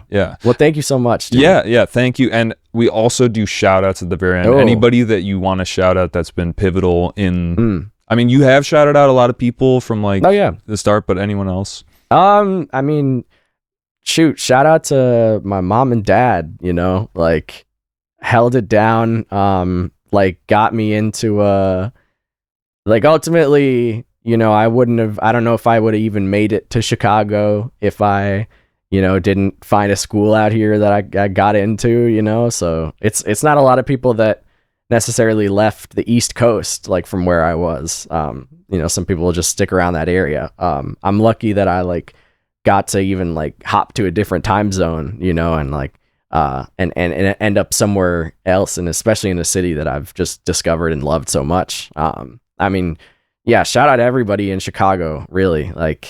It's people have embraced what we've been doing in a really, really cool way. For all the Real Ones contributors, Brandon, obviously the co-founder, Ellie, Tyrell, Dro, Jordan, Sydney, Josh, and Mars. That's there's 9, and I know them by heart, but it's like, what's the order sometimes, that order was don't take it too seriously. But yeah, peep also, our website is realoneshow.com, so that's more on all those contributors there. Shout out to Zach Fox, man. He's really, the stuff that we've put out with him has really gotten onto a lot of people's radars. Shout out to the artists, who've come on multiple times, like Z Loopers, Baby Rose, people that, see what we're doing and see the vision, and fuck with it. And everybody that's ever given us a chance to put an interview on, host something, host a show in their space. I could go on. And shout out my girlfriend Cam. She holds it down on the indie side. She's much better at that type of stuff. It's gotten me into a lot of new music that way. Cool. Also holds down just your mental, I don't know, my girlfriend. Oh yeah. Helps me just in so many ways that are just unquantifiable, basically. So shout out all the girlfriends and partners out there. Yes. I was just thinking about we didn't even talk about Chicago versus New York and coming here and what Chicago is and all this stuff. So that is all. We will leave that till next time. Yeah. But man, this was a great combo. If you made it through this, shout out to you. See. Yeah, shout out to you for we'll try to make some clips. But thank you guys for listening. And if you made it this far, we appreciate it. And we'll catch you next time. Truly a real one. Peace. Yo, what's up, guys? This is your host, Jerry. Thanks for tuning in. If you enjoyed the episode, don't forget to like and subscribe. If there's someone you'd like to see on the show, leave a comment below. And if you're listening on a podcast platform, we'd appreciate it if you leave a review and hit that 5-star rating. Thank you for your support, and we'll catch you on the next one.